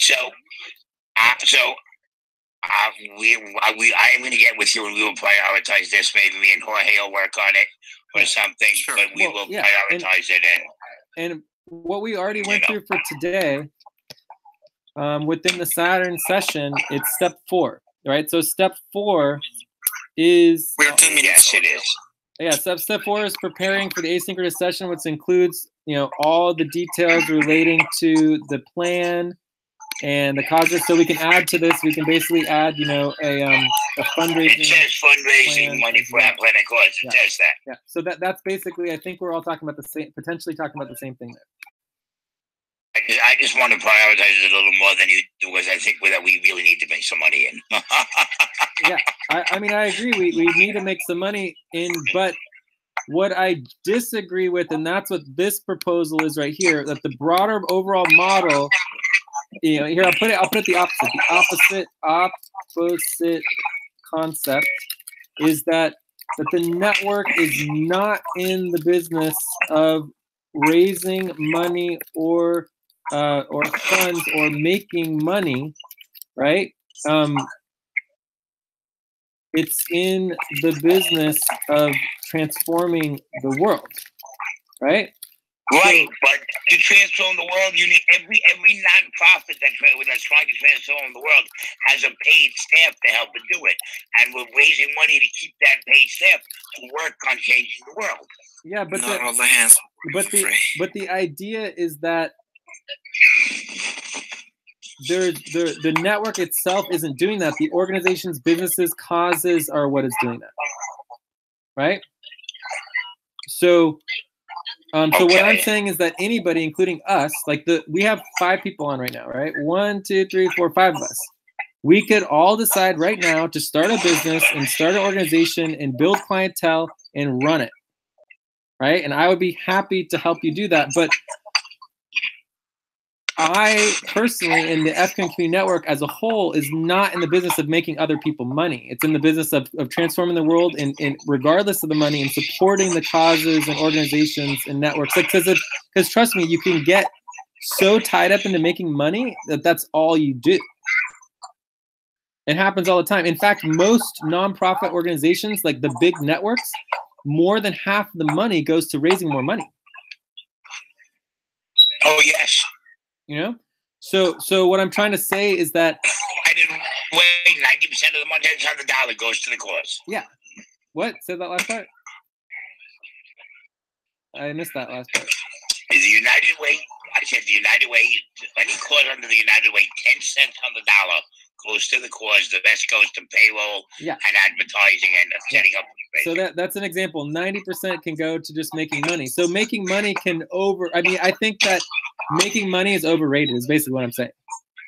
Right? So for me, if we basically what I don't want to be doing is I don't want to, you know,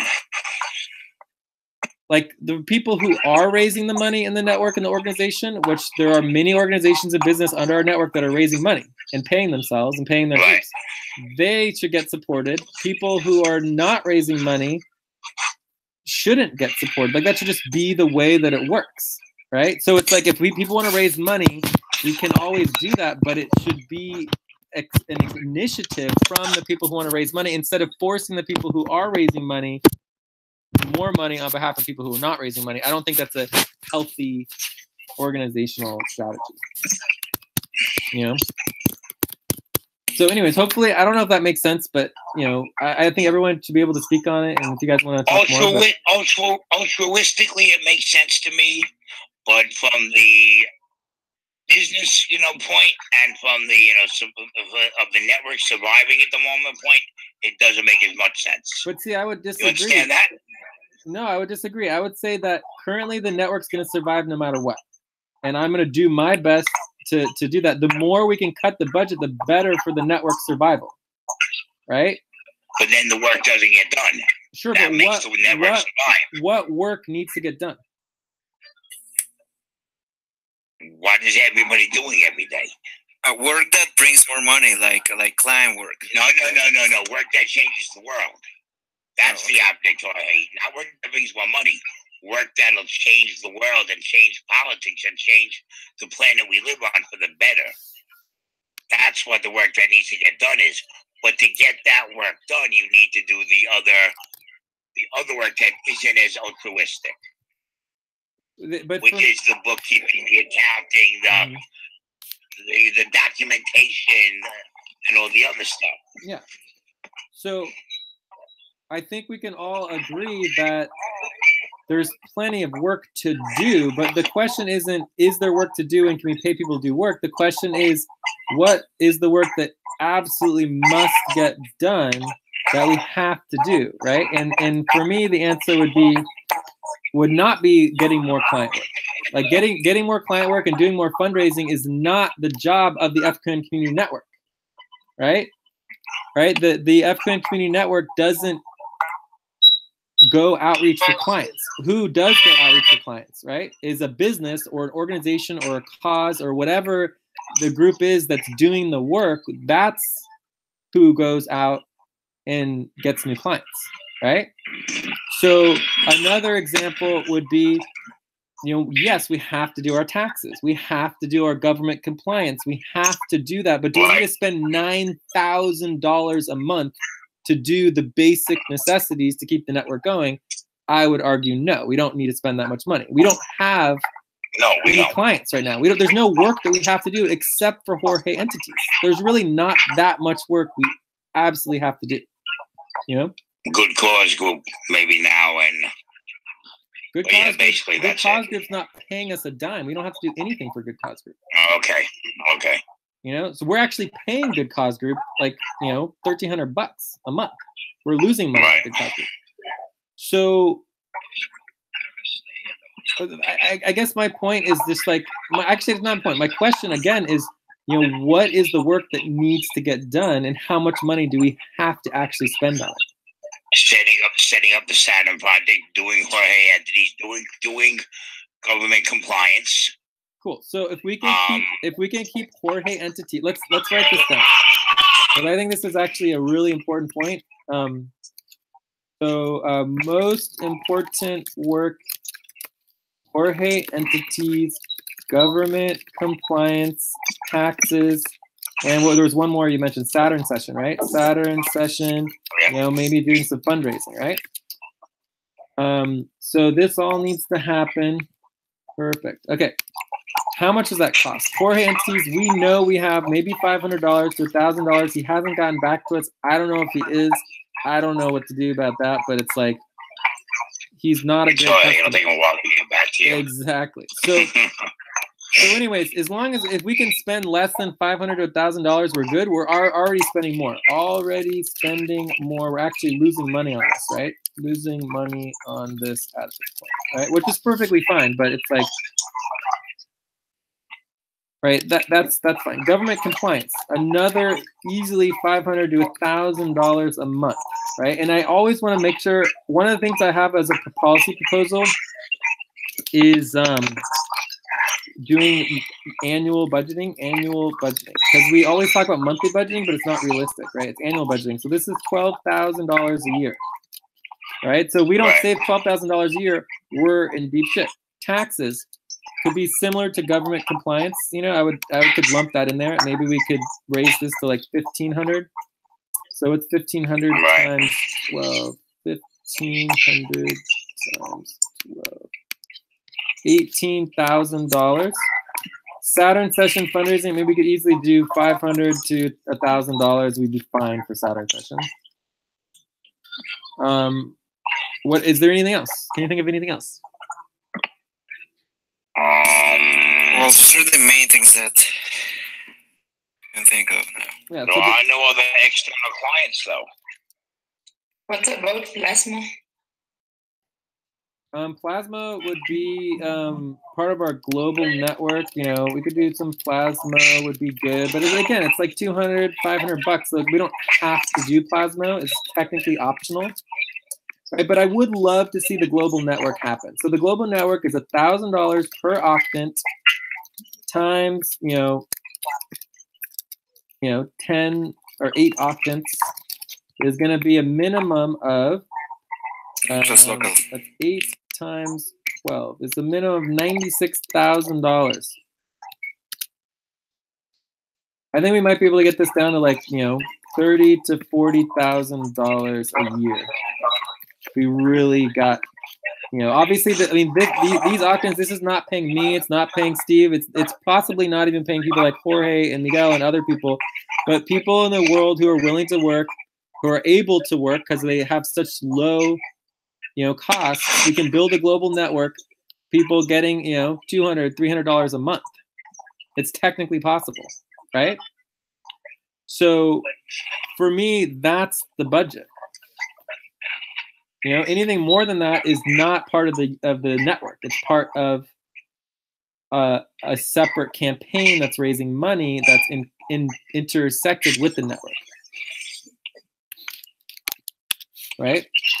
So I would say that the goal would be maybe the goal is, from now through the Saturn session, to create a new brand, a business to take on more clients. I mean, basically the bottom line is like, I don't know if we even are able to take on more. I mean, we can't even do the work we're trying to get done. It's just not happening. Well, it comes to this.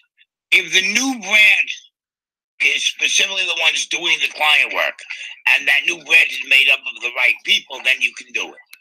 Well, yeah, but the point is more like, I have my businesses and my brands and the ones that I would sell or whatever, but I wouldn't want to bring on a new client that could fail, right? It's like I want to bring a new client that I know the work is going to get done and we're going to do an amazing job for it. So in that relationship, we have enough money right now to continue the network, to stabilize, to ground ourselves so that we can get 10 times bigger, right? Whereas if we focus on just bringing in money, we could overwhelm ourselves and get, crash and burn, right? Whereas if we set up a new brand and a new business to bring in clients, if it fails and we do terrible work for the clients, it doesn't look bad on me, personally. Okay, so then let's do that. Yeah, let's do it. That's fine. And then it's a different business. I mean, this is what we've been talking about with me and you, Steve, for a long time. Right, but we just haven't had to talk about it. We're just both too busy. Yeah. So anyways, I would just add that as a goal.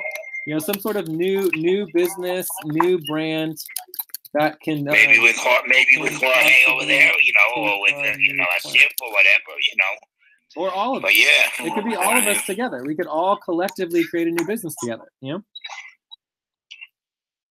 So right now everything's under RICO, right?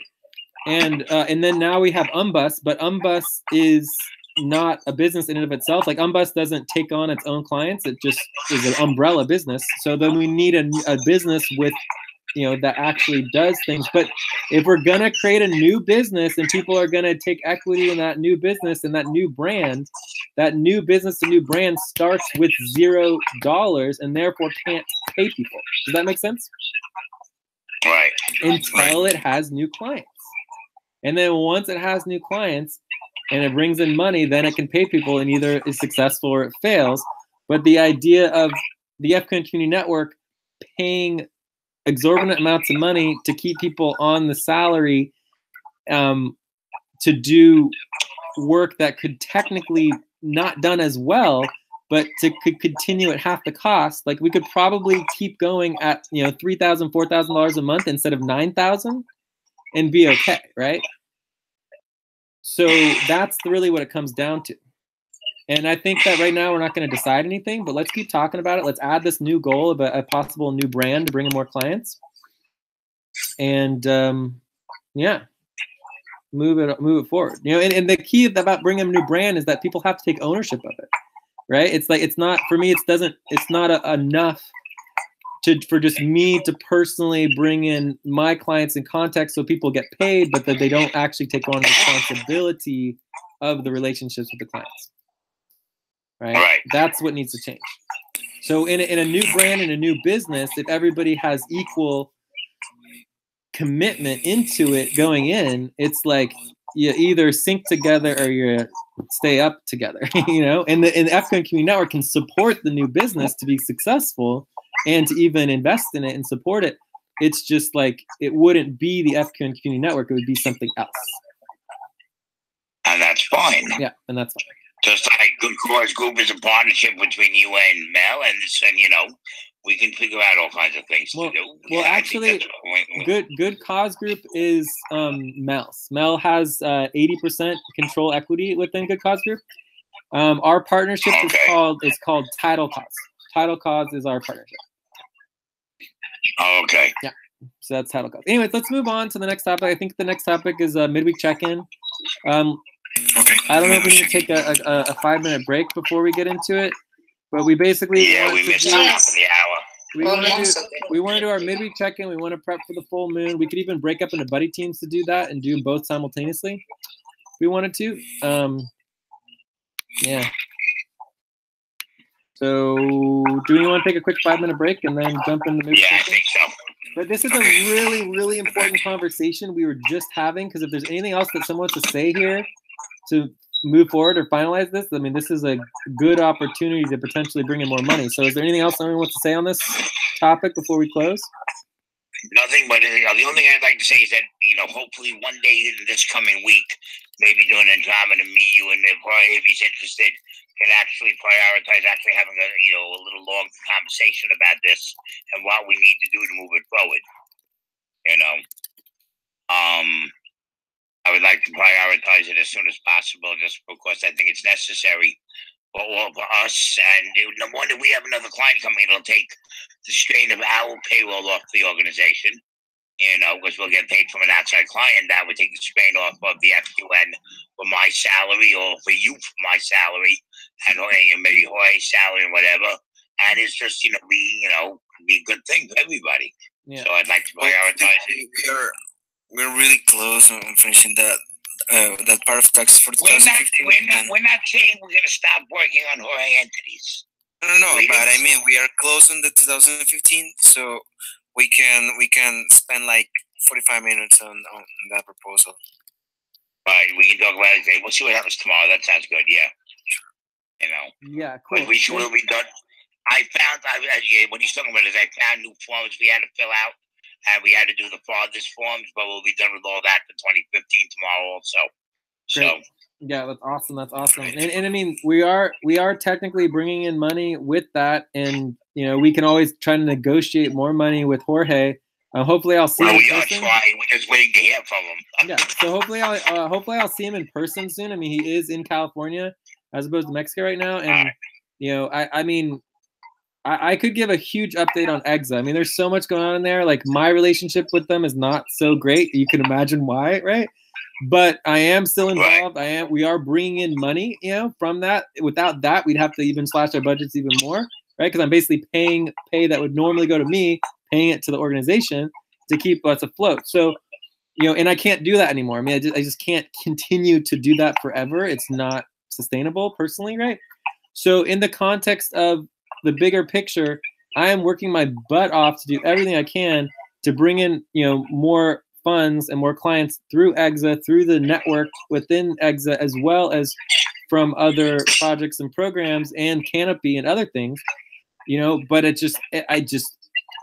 can't guarantee anything. I'm not very good at bringing in money. I've never been particularly good at it before. The fact that this all happened was pretty amazing, right? And the fact that it's going away and that we're losing the money and we're losing the client is just like, it's not, unbelievable. I mean, it's like, it's just this is what happens. Like it's like we're not amazing fundraisers of money. That's not our skill, right? But we can get people who can help us with that. So anyways, the point is that we just need to deal with where we are in the situation, which is that we have way less money than we used to, and we have no income coming in compared to where we used to, and it's a major problem, and we need to deal with it very, very quickly, or it's just going to become an even bigger problem. And when I say deal with it quickly, I mean in the perspective of the EighthMoon Community Network that doesn't need to be spending all this money. You know, we need to cut the budget and get balanced. You know, and the question, the most important question to ask is, you know, if we started a new business, if we bring in new clients, what would the client base be? What kind of website would we have? How would we want to relate to these new clients? And what kind of work would we want to do for them, right? Right. I have some answers to that, which we can prioritize in a section. I think I have some answers to that. I think our biggest problem with Exeter, by the cost of Exeter, is that we just took on way too much work. There was no way that we could do the amount of work that we said we would do without another 30, 40 people working. I know, but we had. But the thing is, the problem was that we had the money. We just were not good at recruiting. We never recruited. I told you guys. It took us a year. We're still not great at recruiting. We just hired the recruitment commission. It could still be a couple more, like another month before they really understand how to, you know, run the recruitment commission. But I will say this: Asif and Mazi and the people that were working with them to recruit the recruitment commission got it down pretty good. Great, that's good. So, I mean, I think we could technically have a functional recruitment commission for as little as, you know, $500 a month. We don't need a lot of people spending all their time on recruitment, right? Right now we're at like $1,000. We could probably cut it down to $500. But the point that I'm trying to make is that I told everybody from the very, very beginning that we must have local SF Bay people in order to be successful. And we didn't have that until like 3 weeks. We didn't have that until after we lost the client. Right, the client was gone. Right. A month later, we got local SFA people. Right, so that was a huge necessity. The next most important necessity would be the executive team, which we're just starting to get together. It hasn't even really started meeting yet, but we have the structure, which is excellent. So hopefully, in the next couple of weeks, you know, all of the issues of getting everything stabilized can get together so that we can focus more time on the executive team. But I mean, overall, you know, if we had a redo over, oh my God, can you imagine where we'd be right now if what we knew right now? That you and I know now. You and I know now. Yeah, if we went backwards in time and redid the whole year, we would have like $1 million in our hands easily. Even the last 6 months. Even the last 6 months. You know, so I mean, we had the money. It was we had the problems were in the recruitment. You know, the problems were in just following through with the project management and the work and our structures and systems. So, you know, we messed up. We'll do more evaluation on it, but let's just move forward. So let's take a break for a couple more minutes, and then we'll come back, do the midweek check-in for like, we should be able to get the midweek check-in in like 15 minutes, but it could easily take a half an hour more, and then also the prep for the full moon. Okay? Yeah, the prep for the full moon won't take that long. Oh, actually, can I say one more thing? Sure.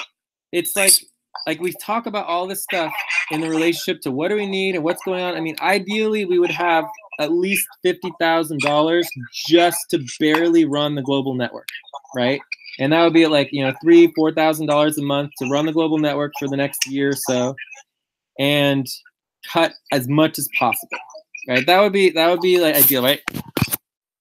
I don't even know how much money we have, right? And that's one of the problems is that we just don't even know. Like with the basic, you know, work of like the accounting and just knowing what it even exists is like, we can't run an organization like that. Like we have to get that fixed. So let's keep prioritizing all this stuff. But I just had to say that last piece because it's like, how do we even talk about budgeting if we don't even know what our budget even is? And I'm and I'm one of the people that really need to get involved with that because I know the accounting and stuff. But I just have so many things. I'm like you. I have so many things I'm trying to do at once. I don't know where to. I don't know where to start. Yeah. It's like they don't know how much money is in. It's like easy extra mesh.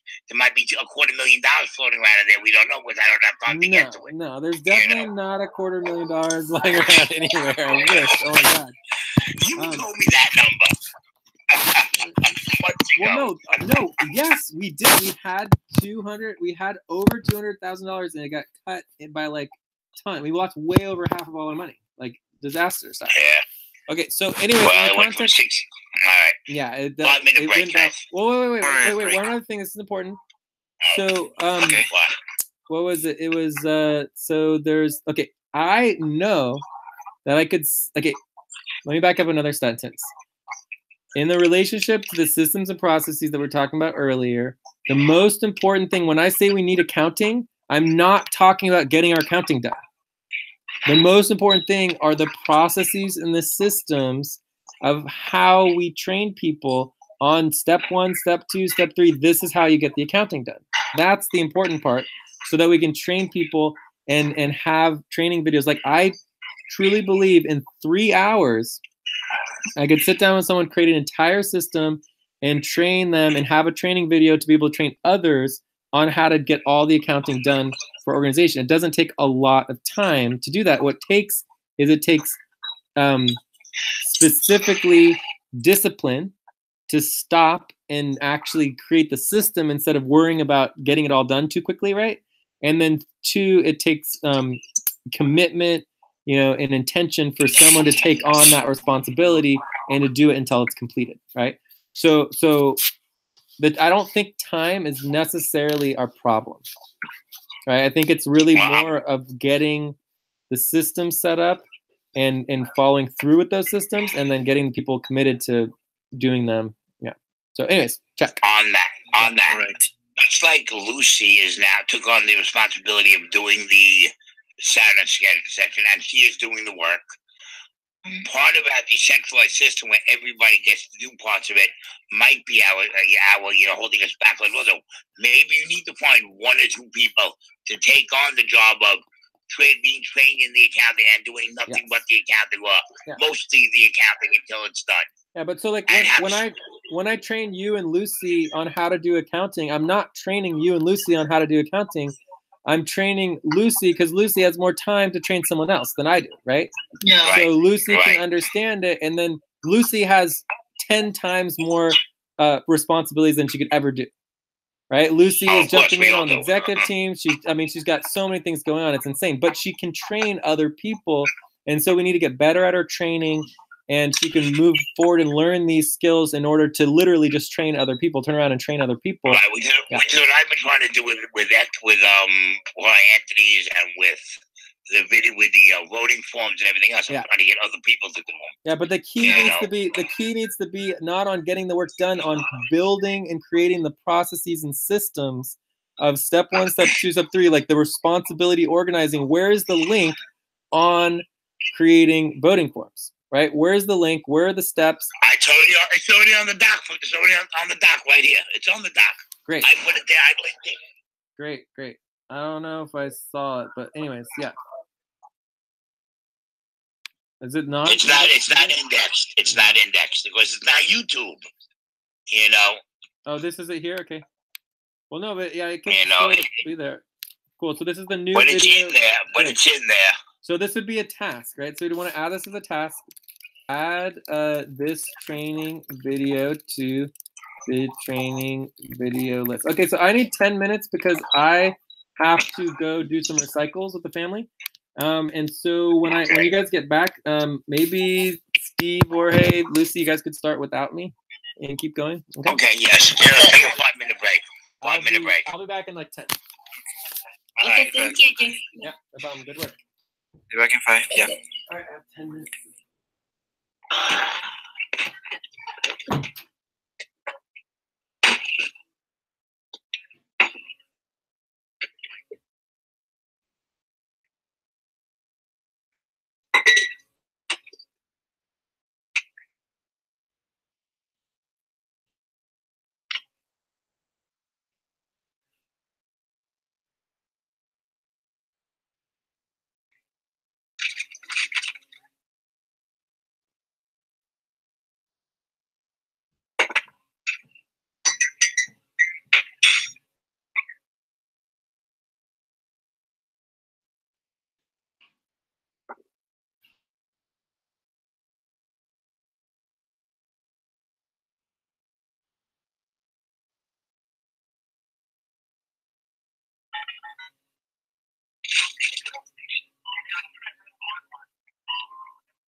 Go to bed.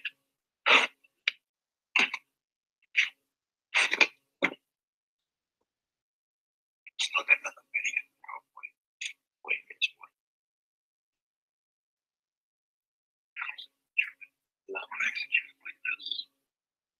I guess you want to come next.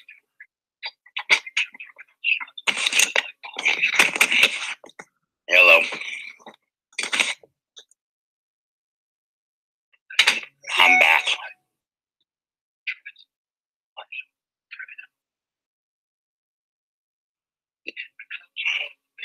I need to. I'm back, yeah.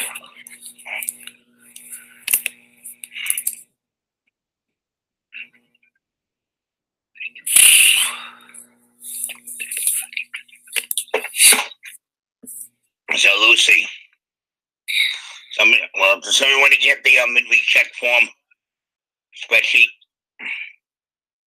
Let me see if I can. And link it to the doc or whatever.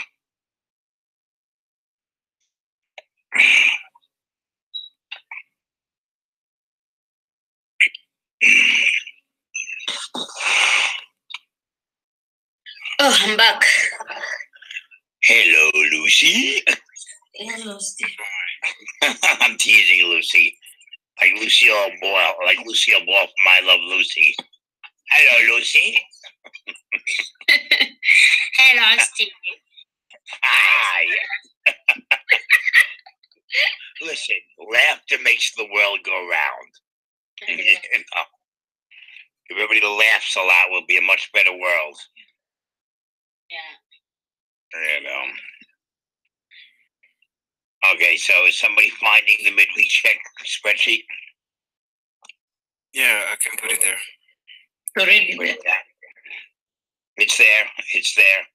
It's under the midweek check. Thank you, Albina. All right.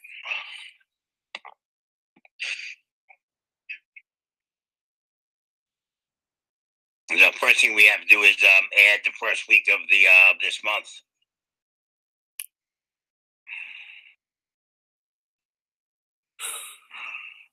Because I don't think we have. So this whole doc was all messed up. But we have week 3 and 4. Yeah. Okay, James. Is James out of the budget yet? Not yet, but not. Okay. Then I guess stays up on top. Okay. How about Teresa? Oh, Teresa's there. How about Dara and Lopa? I don't really know about Lopa. They were on the payroll, last payroll. All right, but they're not working, so I'm just gonna leave it as not working. Their months were with. And we lost Saludin is not working.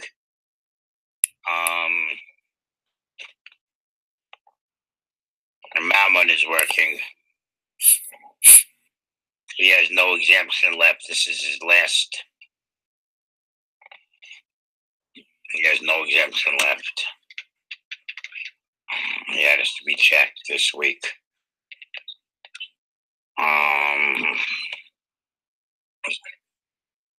Yeah, let's see if Mammon updated his work report. That's the other question.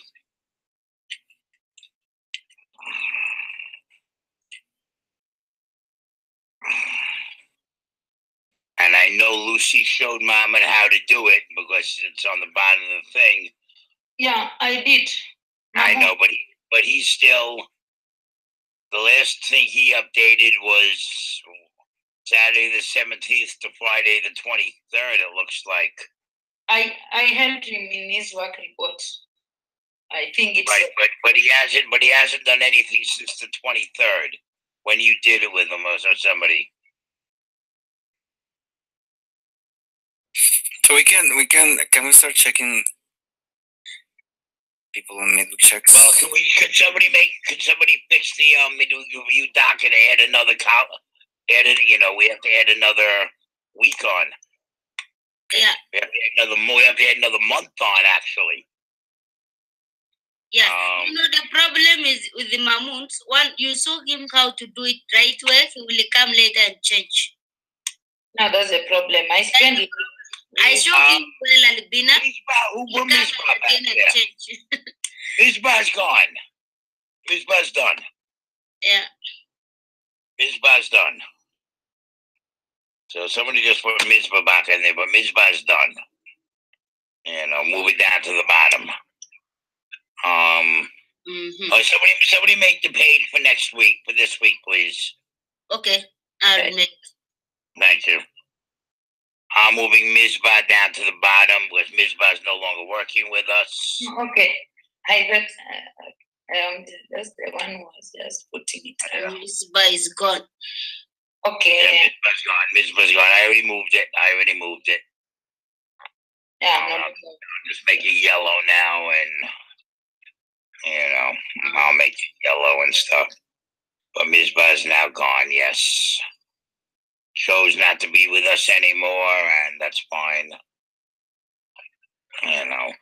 What we do is not for everybody. Some people don't like to work. Some people don't like working with Jay. Some people don't like working with me. Or schedules. Or schedules. Hey, Jorge, do you think I was intentionally getting Mati upset today? Well, no, I know that. I was. But actually, she managed that very well because she was not. She stopped and she listened and. Right. Only because she's been talking about this HR board proposal for weeks and weeks and weeks, and I've explained it to her, and Jay's explained it to her, and I've explained. I spent 20 minutes with her on a video chat just alone, out of hours. There's me and her. When she messaged me and asked me if I could help her how to do it, and then she's coming back with the same exact questions, and I just get a little frustrated, I don't mind if you listen. I will answer any question once, twice, 3 times. By the 5th and 6th time, I start getting a little tired. Am I wrong? Wait, that has to go up online. Oh, no, it doesn't. No, it doesn't. It's right. I'm sorry. One line up, Albina. Oh, is that sorry. I'm sorry. You got it. You got it. You got it. It's okay. It's just okay. This second is verify. I got it. I got it. We just need week 2. It's okay. So So we need to like. I just copy the week 1, and then we'll make it week 2. Yeah. You know. Yeah. I mean, I try not to get upset. I do, but you know. Are you getting upset at me or back? No, not you. I'm sorry. No, we were gossiping. We were gossiping. Gossiping? So I was gossiping about doing the HR proposal with Monty today. Oh, man, all I said was, you do know that I spent another 2 hours working with Monty on the HR proposal. Okay, see what I mean, Jorge? Now wait, you've explained it how many times already, Jay? A lot of times, but I also updated it. 4 times. Yeah, I updated it into the format. Well, I basically did it myself, right? I didn't explain to her. I just showed her how I would do it. She just watched me do it. And it took me 2 hours to complete the whole thing. But, you know, I put it in the format, which this is the question that's the most important thing to the HR board. It's in the format of how much money are we spending in the budget on X person. So if you look at the link, do you want me to share the link real quick? I got the link to the voting form. Yeah. So the new link to the voting form has you know, very, very specific details and on exactly how much money is going to be spent on each person. So it's much, much more specific as opposed to before, where it was just more policy related. Right, so it's specifically based on the budget. I got it open. I got to remember. I created the doc. I have access to it. So yeah, well, it's pretty much ready to send out. Okay. But it's just good to see. I answered it. Yeah, it's the only real change that I made was the concept of putting it in the format of the actual money instead of the question about the person, right? It's not about the person, it's about the money. It's not about how wonderful they work with their nonprofit or how wonderful they do. I told her that. Yeah. I told her that. Yeah. And she was like, you told her to do it that way. No. And while he was there, she said, Jay told me to add all that stuff. So anyways. Right? You know, I mean, I was like, okay. Cool. So anyways, as far as the midweek check-in, I'm much, much, much more interested in our processes and systems for how we want to do the midweek check-in for next week than doing it perfectly for today. And the main reason for that is that, you know, we're shifting to the format of each individual sextant being somewhat, you know, responsible for their own midweek check-in. So we kind of need a slightly new format. Right. So I think we need a new format that basically verifies per team. Okay, I know that Lucy did Zuri's this morning with Zuri. Right, Lucy? For Zuri, it was for COBOL. COBOL is Pacific and Jello. Okay. That was during Andromeda, but didn't somebody do it this morning doing Zuri also? Yeah, I did for Zuri when I was showing Mama. Yes. But I still think there might be a slight, I don't know exactly what the right word is, but, you know, it's not a disagreement, but the differentiation in goal of what the actual goal, because when you say that, oh, COBOL is done or Zuri is done, I don't know if we all agree on what that means to be done, you know? So maybe we should review, like, what is the goal? Done, but yeah, so maybe we should review the goal, and then we can be on the same page in terms of discussion, whether it's verified, completed based on the goal, as opposed to just the work, or like we want to be able to verify it, not just say that it's done. Does that make sense? Yeah. Right. So, I mean, did you guys already work on this, or should I just, do you want me to just do a quick little, like, 2 minutes? We just started. Should I do a quick 2 You're minutes? making up a new doc, that's all. A new doc or a new spreadsheet? No, just adding lines, adding a week to the spreadsheet. Okay, cool. We had So I would actually either create a new spreadsheet. So possibly create a new spreadsheet. But the two things that you want to go over is one is list of each octant. Actually, it's a super team. Each super team, right? Yeah, we need to have that. And then the goal is to verify each super team has completed their and I'm going to call it the selenine midweek global selenine midweek check-in, which is different than the octant midweek check-in. Very, very different. Should we cover that real quick too? What the goal of the octant midweek check-in is? So you want me to?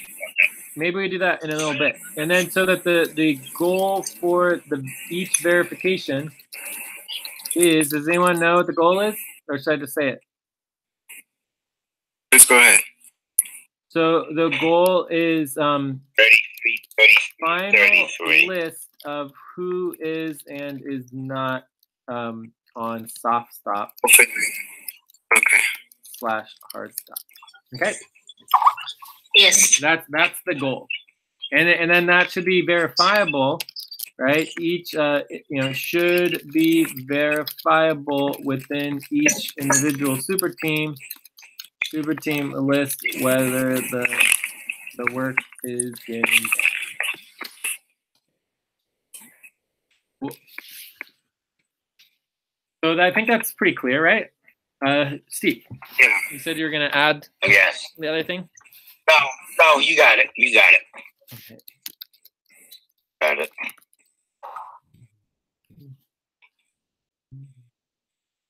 Are we going to create the spreadsheet or a doc for list of all octant midweek? Well, the new with the new midweek check-in, we have 2 levels now, right? So we're verifying all of the super teams. So each super team needs to be verified. Plus, we need to verify the individuals within the super team, right? So that's a double. There's a double verification that needs to happen. And so you could keep the same midweek check-in, but then just add a new column. For example, you could add a new column that's just like the super team. So if you had the super team here, and you added the column, then you could sort by team instead of by individual. Perfect. So that would be one way to do it. So then you could look at all the teams simultaneously while keeping the individuals all organized. But either way, you still need another spreadsheet on each of the teams, to verify the actual team has been completed. That the goal, and remember that the goal isn't actually just, I think there's another step of the goal that we don't want to forget. It's not just that the final list of who's not in soft stop or hard stop. It's actually more important. It's more important to verify that the team leadership is actually working with the workers to improve the division of labor, right? I don't know if labor is the right word, of work getting done. I don't know, right?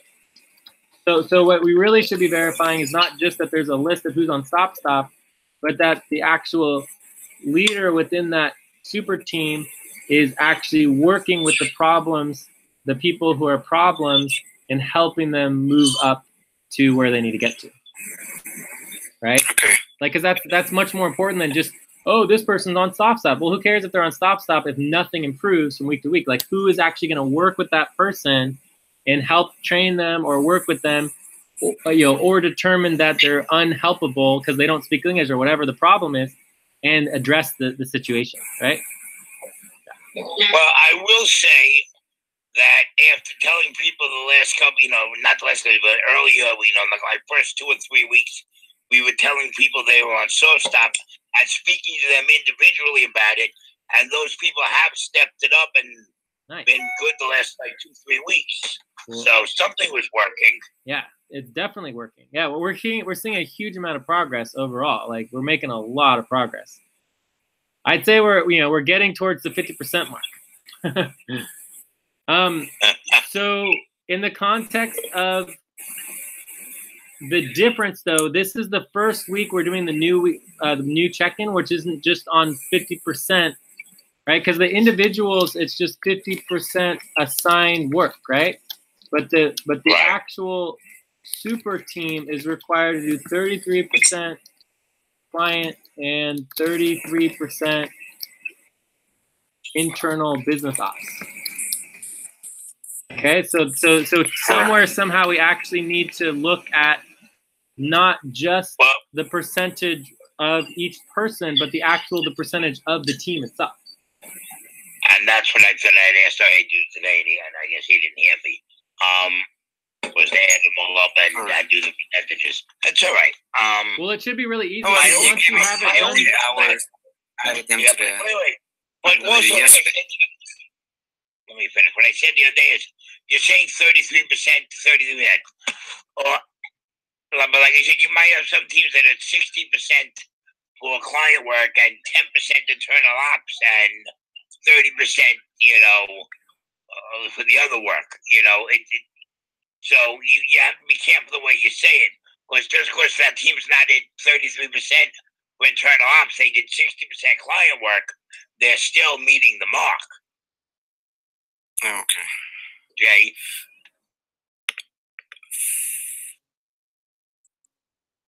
Okay. Jay?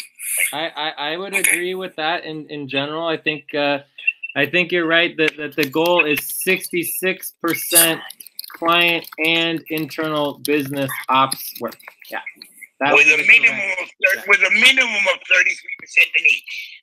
With minimum, would it be minimum 33% client? With minimum 33% client, that's fine, yeah.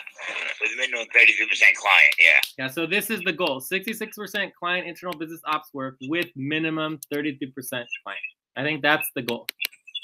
Yeah. All right. So I mean, this week, are we going to be able to calculate that perfectly? Maybe, maybe not. But if you did it for each individual, it's just an averaging of the team. So let's say one person works 66% on client and another person worked 33% on internal business ops, you're good to go. Yeah. Wait. One other problem with it. One person spent 100% on client work, and the other person spent 100% on internal business ops. You're fine within the team. Yeah. Right, but you might run into another problem where if you have 3 people in the team, well, one person only worked one day and didn't do any client or business ops in that one day. That one person can pull everything down.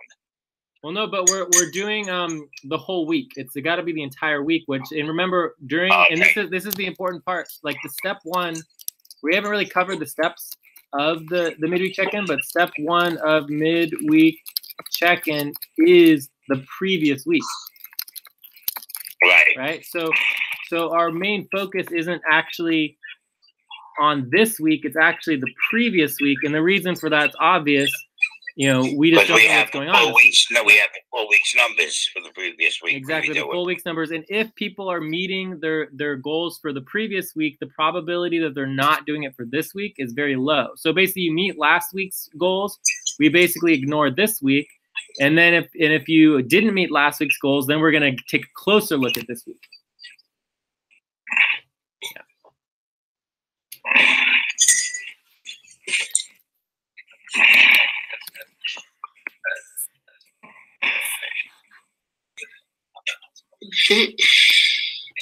All right, so I mean, I think that we have a pretty good idea here of what's going on. Let's just make sure we link the what do you call it? The responsibility organizing. So let me get that link real quick, and then I mean, I don't know. I mean, I think what we want to do here is we want to basically identify the teams that would be, if possible, all the teams might be on soft stop, right? And then we just tell everybody, look, everyone's on soft stop, but we're not going to do anybody on hard stop this week. So remind everybody to step it up, but because it's a new process, to give it another week, Because I mean, we could use that. It's a pretty small change, but it's significant in that it actually it's a little bit more. It's like the camel that the straw that breaks the camel's back. It's like, oh my god, this new step is it's a lot, you know. I don't think many of the people doing the East Pacific Octant are going to be on, the teams in general would be on soft stop. I mean, was the East Pacific Octants are working on, mostly priority work. Yeah. So it's not about like the fact that we're not too worried this week is because we know people are generally working. The process of verification does priority work, period. Exactly. So the process of verification and not being able to verify it is more of just learning the process and getting it all done on time. And that's the problem. The problem isn't necessarily the work, And I do want to make sure that we're using this process to train the new recruits. Like the new recruits need to know that they need to get up to that level as quickly as possible, Right. Yeah. True. Yeah. And then we need to do our best to kind of keep people balanced, but we'll work it out. And I think we'll be able to play around with bonuses and other things for additional time like this. People who are co-chairs getting involved in global sessions. Eventually, hopefully, will all be bonus work, so we won't have to worry about that. But that could take some time. We need some more money. So let's just link the. So let's just make a list of what we want to do for next week. Does that sound good? 5 more minutes. Figure out what we want to do for next week.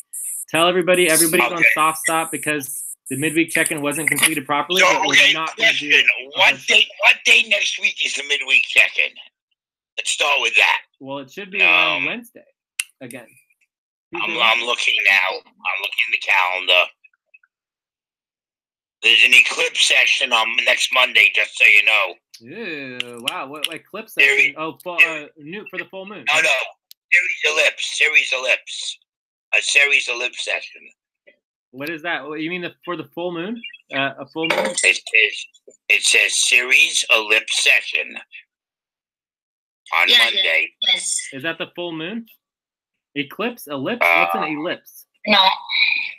ELLIPSE. Series is a planet. It's the series. If this series session was on Monday, that would be a 2-year cycle. The series session is huge, big time. Well, that's Monday at 6 p.m. between the Sonic and the Andromeda and Cobalt. Wow.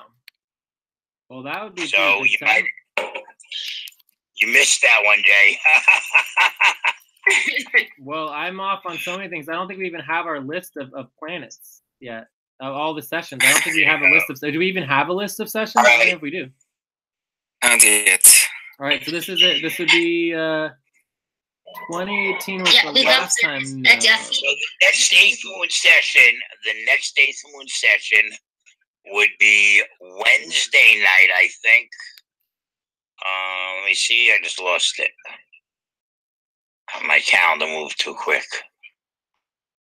No, it's exactly the same time as this week. Is that possible?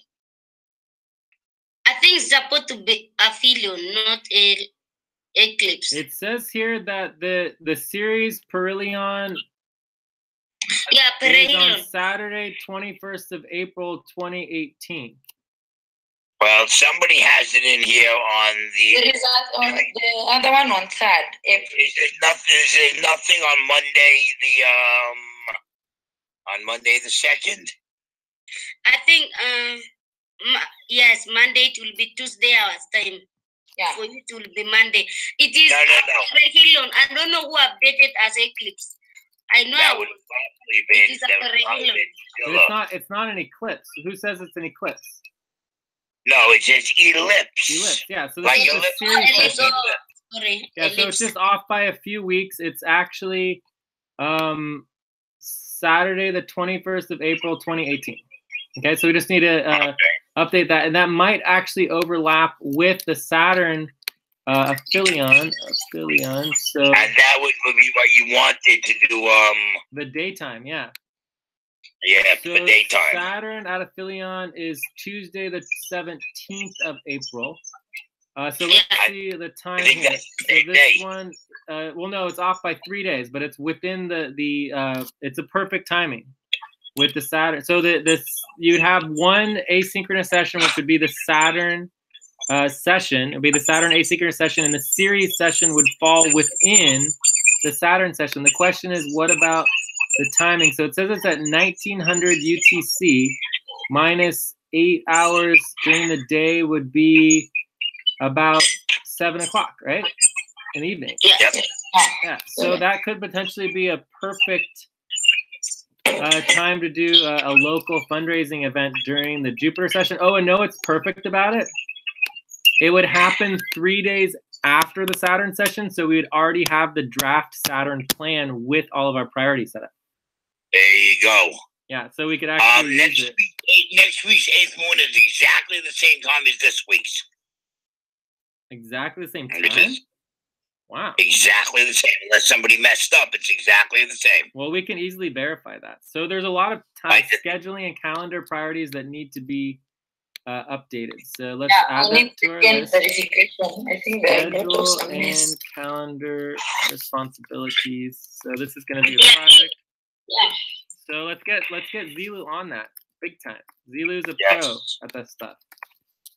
So what do we? So we need to update the series cycle. And so one of the good things about the series session is the series session will be another session just like the Saturn session, and it's just as big as the Saturn session, but because it's within the Saturn asynchronous session, we basically don't have to plan a separate session. They're basically the same.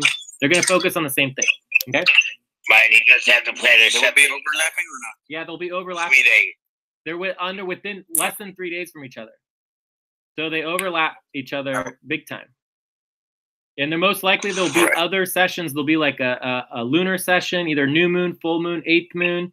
And there's also some other sessions that we can stick in there just for fun. So anyways, we're going to have a whole calendar. So we need to do an entire, calendar of detailed sessions during the Saturn. The Saturn session, the Saturn asynchronous session. So for that 2 weeks, we basically need every cycle for those like two weeks, like a week before and after the Saturn session. We want it listed out on a doc with links and verification. So that's important. Is there any other scheduling calendar responsibilities that we want to give to Zilu? To double check the EighthMoon sessions. Double check EighthMoon sessions. Yeah, and we actually scheduled. Hey Jay, I got one for you, Jay. You ready for this? Yeah. Tax day and Saturn session are the same day. Good thing that we will be doing an extension. We will be filing extensions for that. Yes, I'm not going to get everybody's taxes done by the middle of next month. No, I'm not doing that. You know. Yeah, and we also need to prioritize the damn nonprofit. The new moon is also on the 15th, 2 days before the Saturn session. Just so you know. The new moon is how many days? 2 days before. Yeah, so Sunday the 15th. Yeah, so it's possible that the new moon might be the beginning of the Saturn asynchronous session, and then the series might be the end of the Saturn asynchronous session. It would last about 5 days. That could potentially be our schedule, okay? Yeah, the evening of the 15th to the evening of the 21st. That would work. Yeah, but it could last longer than that. It just all depends on the other sessions. Basically, the policy here, let me write the policy for Zilu here. So the policy is that there be one blank day on either side of the Saturn asynchronous session. So what that means is you have to have an entire day with no other sessions, right? Okay. Well, if the series is on the 21st, with that is the 22nd is the quarter moon. Well, no, but let's just say an entire day. So oh my God, it's like you have. I'm sorry, I don't mean to be making you crazy, Jay. Well, no, I'll try to explain it better. So let's say you have Monday. Monday you have a the Saturn session, right?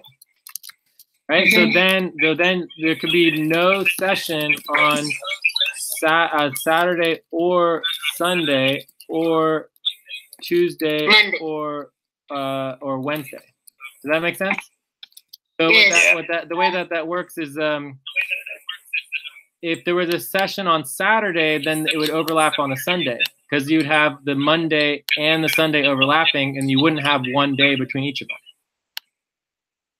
right? So the series session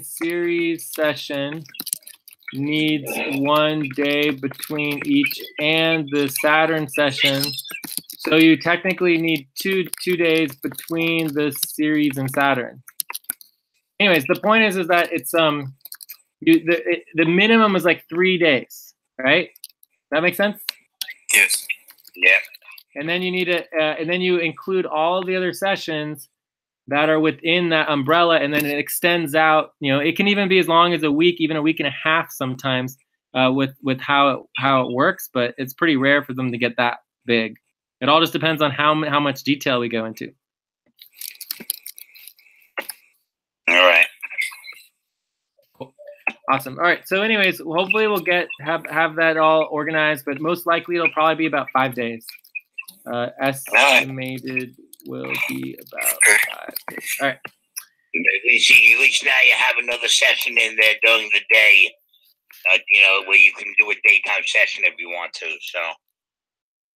Oh yeah, I think the series session is going to be huge. I love the series session. I've enjoyed it. We also have a great series plan that we can update. I remember the series. I think I remember a series plan from before.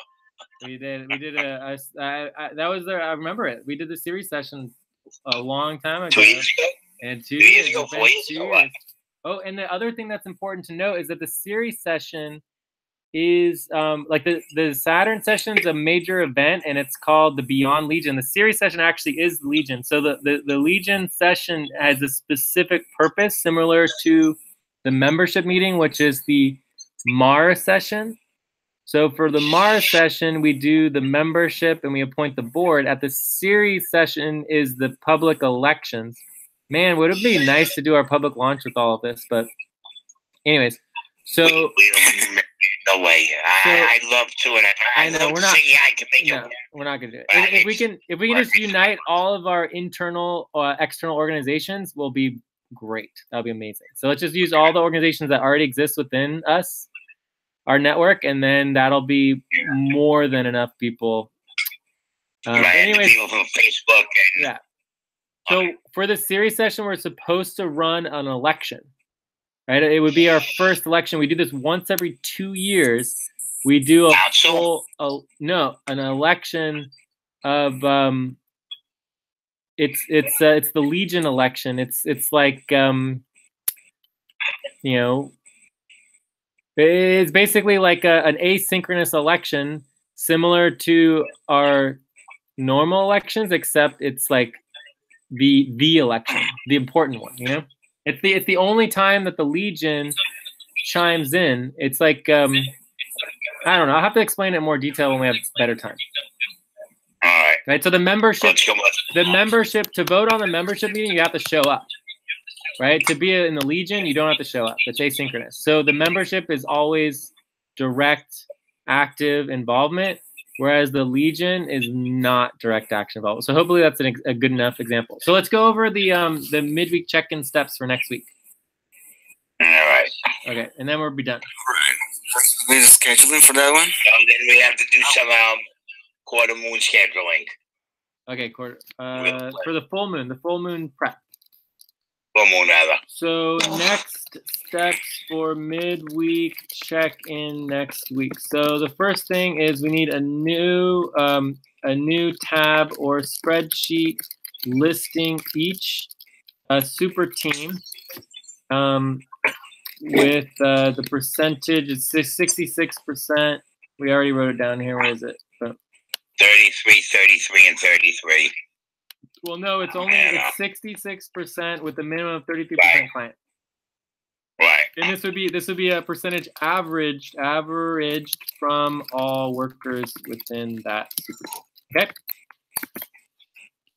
So that needs to happen. What else needs to happen? We need to do the overall rankings. Overall rankings is very important. We need to inform the senior elected managers at what they have to do to perform the midweek check for the octants and for the global gasoline. And, most of them don't know that there were 2 check-ins, 2 midweek checks, and how they need to be done. Yeah.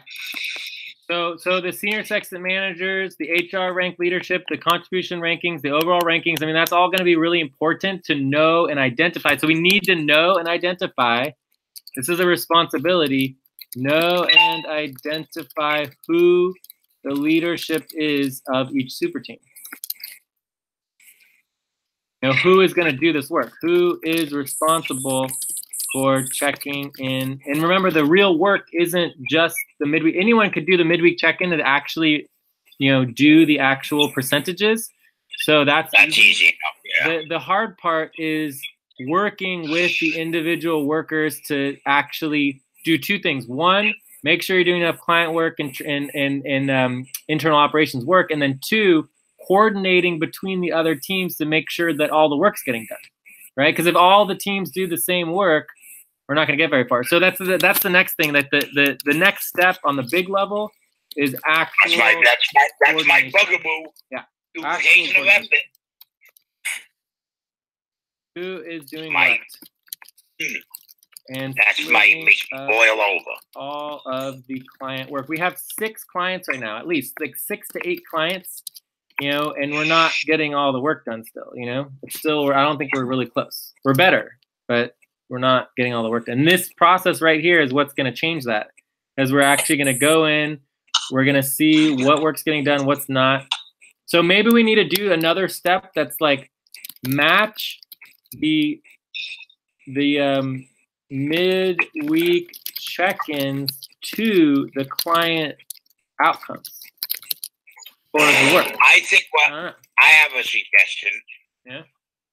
I think we need the sector managers or whatever to have a meeting, a sector managers meeting. Every once a week or every other week. Yeah, that's the octant midweek check-in. No. All the sector managers in one place. Oh, that would be that would be the quarter moons. Yeah, the quarter moons. All right, but they don't all come. And, but we really need so that we could say, okay, we have this taxes, we need to refocus things on taxes. So what octant is going to do step 1 or step 0? What octant is going to take on doing step 2? What octant is, who's going to do step 3? And we specifically say, it's this octant said they're going to do it. It's their responsibility to get that step done, so that the next step can get done afterwards. And keep the individual steps for everything, not just taxes, for everything. Each individual step, keep that entire step in one octant so they can get it done and move it on to the next octant. I think we get more accomplished that way and have less duplication of effort if each octant is working on a specific step for every project. So you won't have 2 octants working on the same thing. Cool, yeah. Unless we're dealing with something massive. Unless we're dealing with something massive, where you might need everybody working on it at once. But in general, we don't need that. We need step 1 to get done before step 2 can get done. And if we have 2 teams doing the same exact work, one during the day and one at night, that's not helping us any. That's duplicating our efforts, and that doesn't work. So I mean, I agree. I think that's good. I am not 100% sure we'll be able to get to that level of detail in one meeting, but let's get there eventually. But we could start at least saying, okay, this octant's going to work on Plasmo. This octant's going to work on, Jorge entities. This octant's going to work on, let's at least make sure that each of our client, work where we bring in the money, that somebody's doing at least some work on every client. Because right now we still don't have that. Right. The only one we know for sure is that Andromeda works on Jorge entities. That's it. Yes. And we know for sure that Lucy works on a whole ton of work, you know, but from, you know, she's working on the Saturn sessions. He's working on all this different stuff. So, and she was working on Canopy a bunch too, although we took that out because. Right. But the thing is, but Lucy's working multiple octants, like I work multiple octants. So what she does on each octant might be different. But under the midweek check-in, all of it is logged into her octant, which is the Middle East octant. Yes. Same thing for me, right? Yeah. Same thing for me, right? Yeah. So where does my stuff get logged in now, Jay? Your stuff can get logged into your own spreadsheet if you wanted to, or just keep it in Andromeda and just, you know, you can have a supplement. Andromeda. But I mean, bottom line, it's like, your budget doesn't really exist. We're just kind of keeping you around because you're working on essential work that needs to get done, and you actually are paying for yourself. Well, at least, you know, some of your work is getting paid for it, right? So, you know, we need to keep you. But I mean, whether or not we can keep you next month at this level, I just don't know. Hopefully, something else will come around, or we'll bring in another. We'll get this new business set up, or whatever we do. But the point is that we hopefully, you know, we can figure out another way, because you taking money from the global budget is just not going to work in the long run. No. At least in the short run, or it might work in the long run if we get the global budget back to where it should be, where it was. But even in the long run, the way that the network is supposed to work, that we're supporting you to work as a business leader, where you're actually getting involved in the ownership and the activity. Oh, no, that should be being paid from the clients that we bring in, of course. From something, so the global budget itself, right? Remember, we're talking about the actual global budget is supposed to be as small as possible. I mean, that's the goal of the global budget, right? So overall, we were never expecting everybody currently involved to be increasing all their budgets, and then also needing to make, you know, U.S. budgets on the global level, right? For the global budget, right? So anyways, let's just move on. Let's index all this stuff into the midweek check-in. I think we have a good plan for the midweek check-in. I think it's actually, in some ways, it's a little bit more detailed, but in other ways, I think it's actually simpler than it was before because it's direct.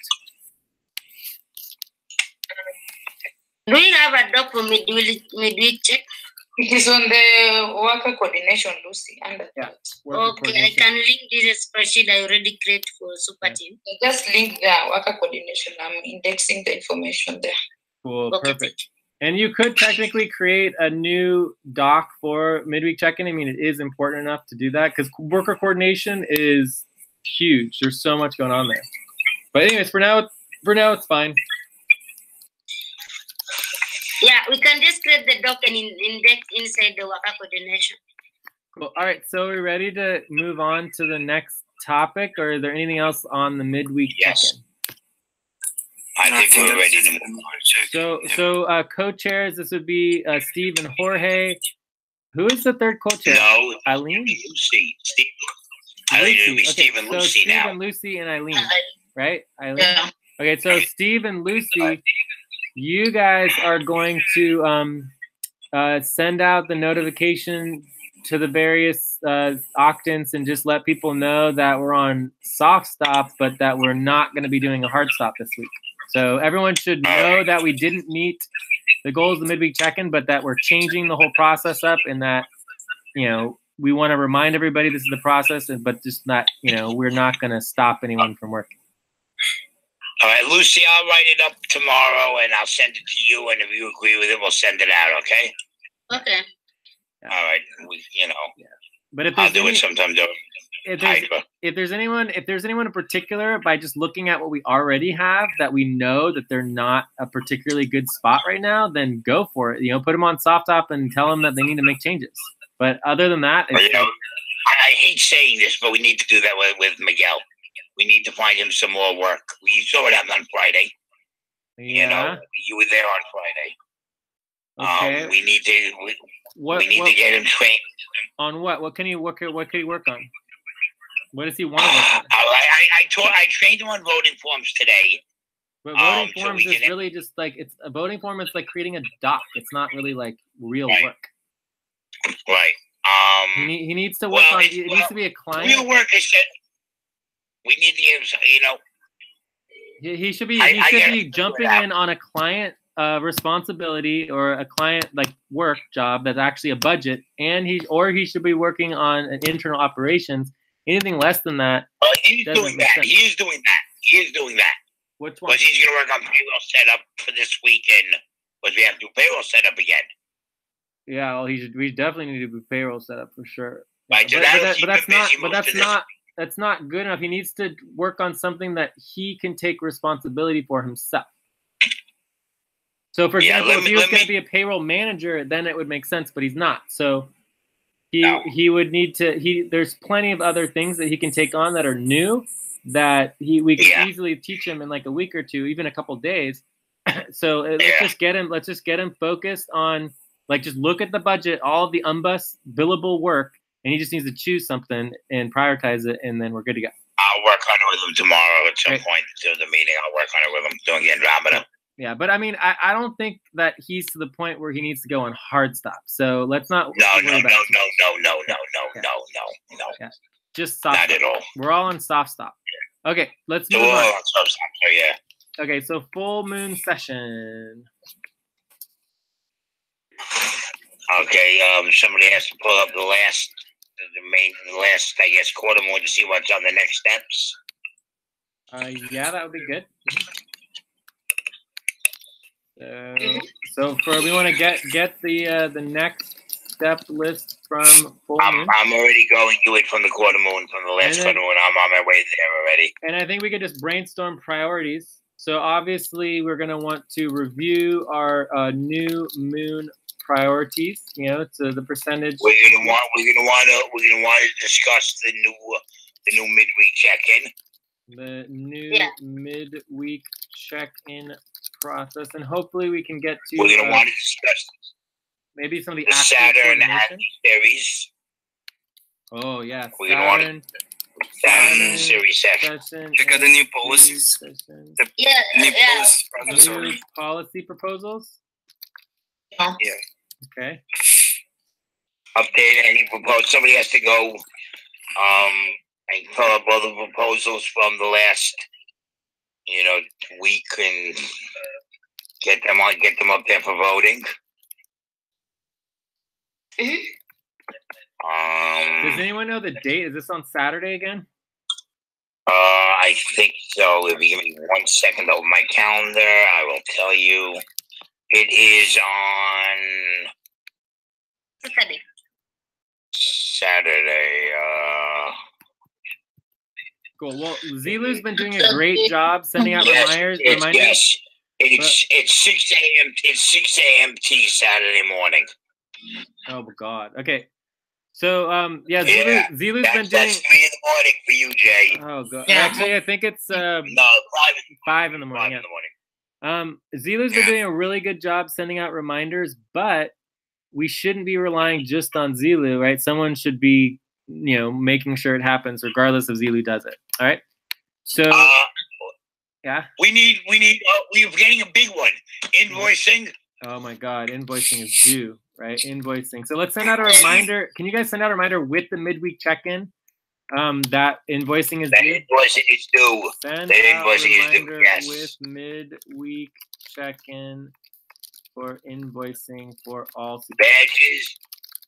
That will be part of the new proposals, badges, More turnover options related to overall rankings, etc. rankings.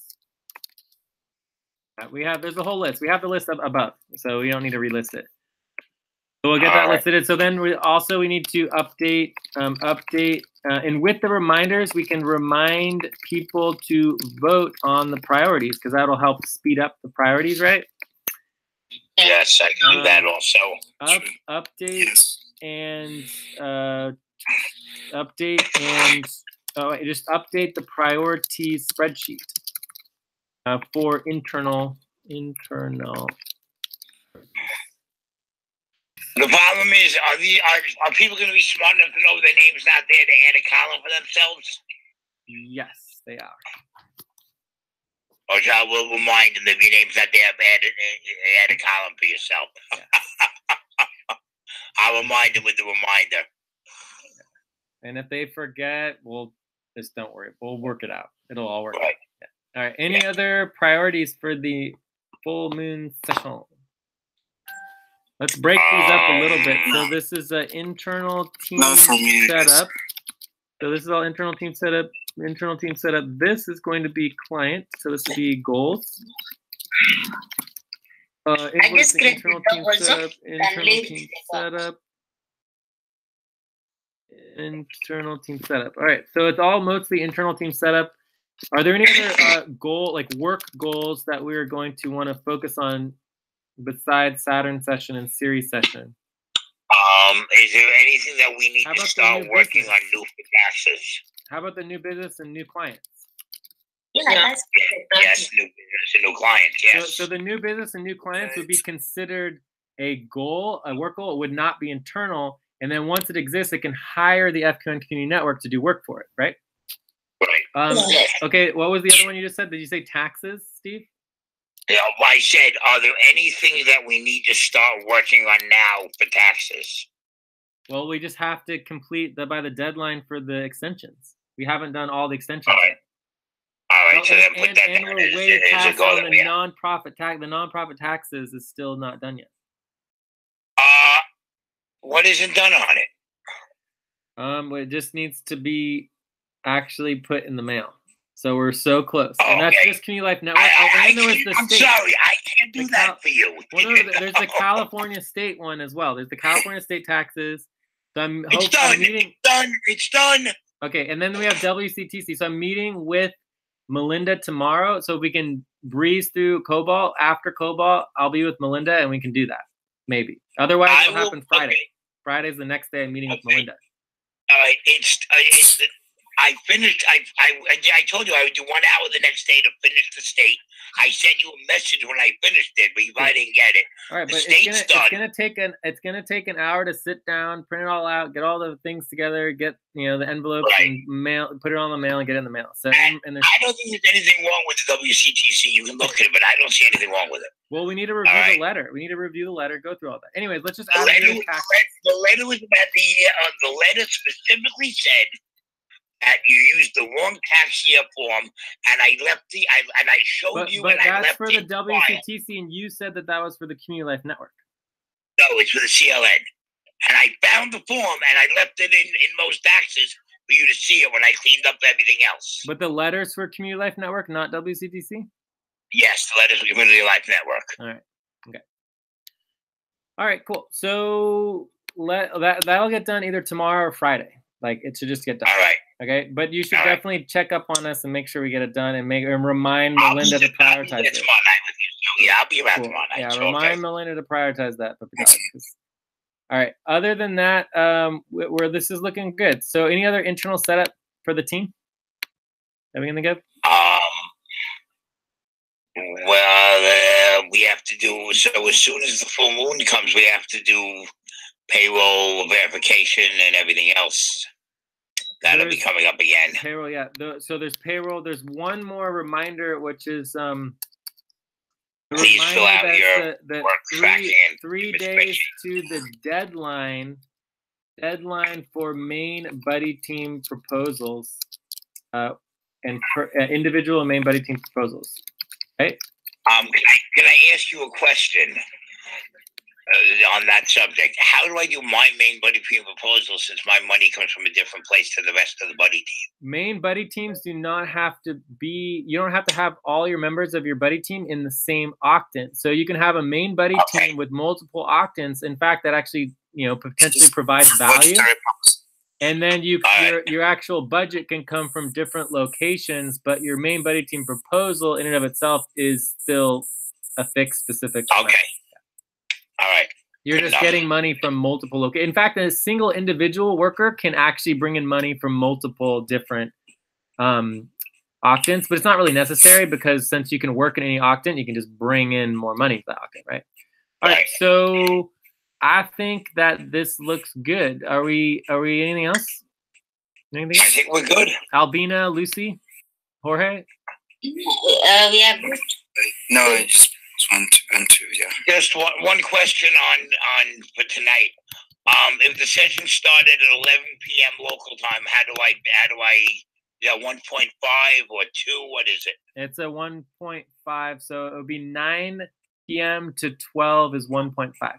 So 11 And then after 12, so it it's an becomes hour 2x. So, 1.5. So it's an hour 1.5 and an hour and a half. But all right. yeah, so you could say like 1. After 12 is 1.5? Yeah, exactly. So no, after 12 is 2x. So 12 a.m. to 6 a.m. is 2x. And if you're a co-chair, you're getting bonus on top of that, right? And then in 9 to 12 or 6 a.m. to 9 is 1.5x. Right? So it's basically, that would be overtime, and then double overtime's the middle of the night. And if you're right in between, so like for you, Steve, you start at 11, you're going to 1 a.m. That would be 1.75. 140, whatever, yeah. It'll be 1.75. Yeah. All right. Or Sounds 1.7 good. or whatever, yeah. So let's note that down Yeah. in our checkouts. We'll do that in our checkouts. I also like adding to our checkouts, what we're going to work on for the next 3 days or 4 days, right? So check out. So questions are your night X number and what your focus is for the next 3 days. Cool. Any other questions for checkouts, or is that good enough? I think that's, for me, it's good enough. Anything else for the full moon session? No. Did we make a doc up? Did we make a doc up in the past, or we're just gonna worry about it that day? So we want to create a doc, and then also index into into the doc or index into. Well, until the election, I'm the coach, so I can work with Lucy tomorrow, or at the latest on the next day, getting tomorrow, getting this stuff done, and getting out the reminders and making the doc and getting the stuff on the doc. I'll prioritize some time with Lucy tomorrow in one of the sessions. But she's both an Andromeda and a Cobalt, so we can figure out 1 hour to work where we can get all this stuff done. Right, Lucy? Yes. Okay. Cool. So so this looks all good. Let's make sure all of these are colored. Great. All right. Shall we check out then? Yes, I think so. Sure, we can check out. All right, so let's start with Albina. And Albina, we want to know what X you're at, the middle of the night or not, and we want to know what the focus is on for the next 3 days, and any evaluation, how the meeting went for you. The meeting was good. Meet is a normal time. Actually, it's 8 a.m. We started at 5 a.m. So that'll be 1.5 X. Yeah.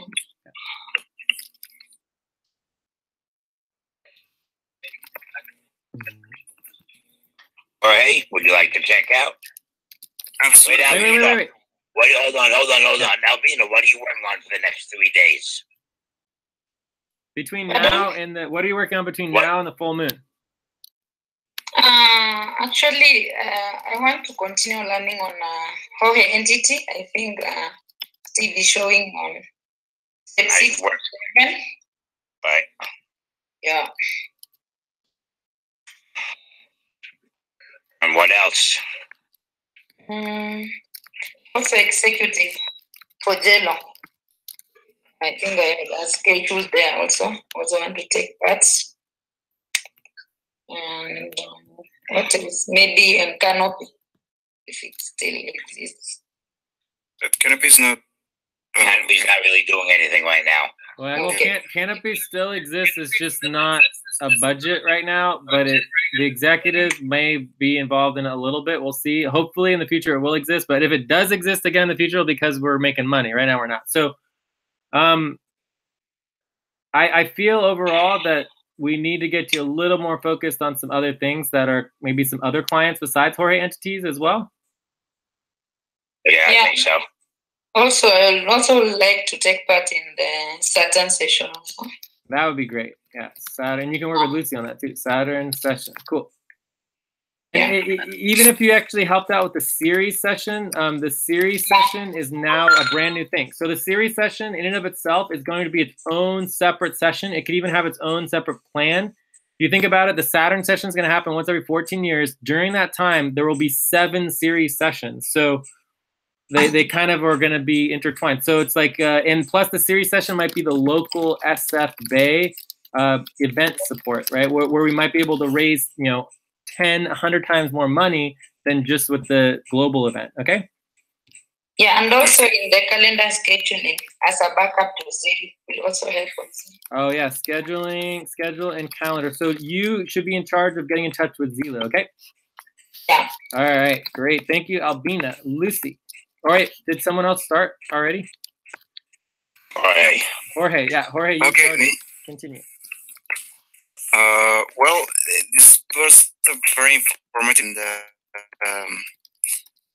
I'll be working on external client Jorge's entities and probably the payroll average for the last month and invoicing for our team. Yes. Check. Right. What's your pay rate at the moment? What's my what? Sorry. What time is it by you? It's 1:45 in the morning. So what time did we start? 10 o'clock? Yeah, I started at 10 o'clock here. So 1.75x. 1.5 and 1.75. Just 1.75 for the whole thing. It's easier. Yeah. All right. Cool. All right. Lucy, thank you, Jorge. That's perfect. Lucy. Thank you, guys. The section was good for me. I can give it 6.5 for today's session because I learned a lot. I'll focus on Saturn and continuing prioritizing on Plasma, supporting Jello teams, mostly training them on leadership. Yeah. There has been this weird thing where Joyce, yourself, other people have this concept of training new recruits on leadership, and that's not the way that it works. We want to just train the new recruits on all the normal responsibilities and all the work that needs to get done. We are the leaders, okay? We want to train you guys to be the leadership, and yeah, but that's great. It's perfect. Also with Plasmo, ideally, we would have a Plasmo report, our first Plasmo report ready for the Saturn session and the series session for external review. So basically, we would externally tell our current situation so that we were accountable, to everything that's going on within our network, right? All right, so that would be ideal. And we have a budget for that. And we can pay people to work on the first Plasmo report.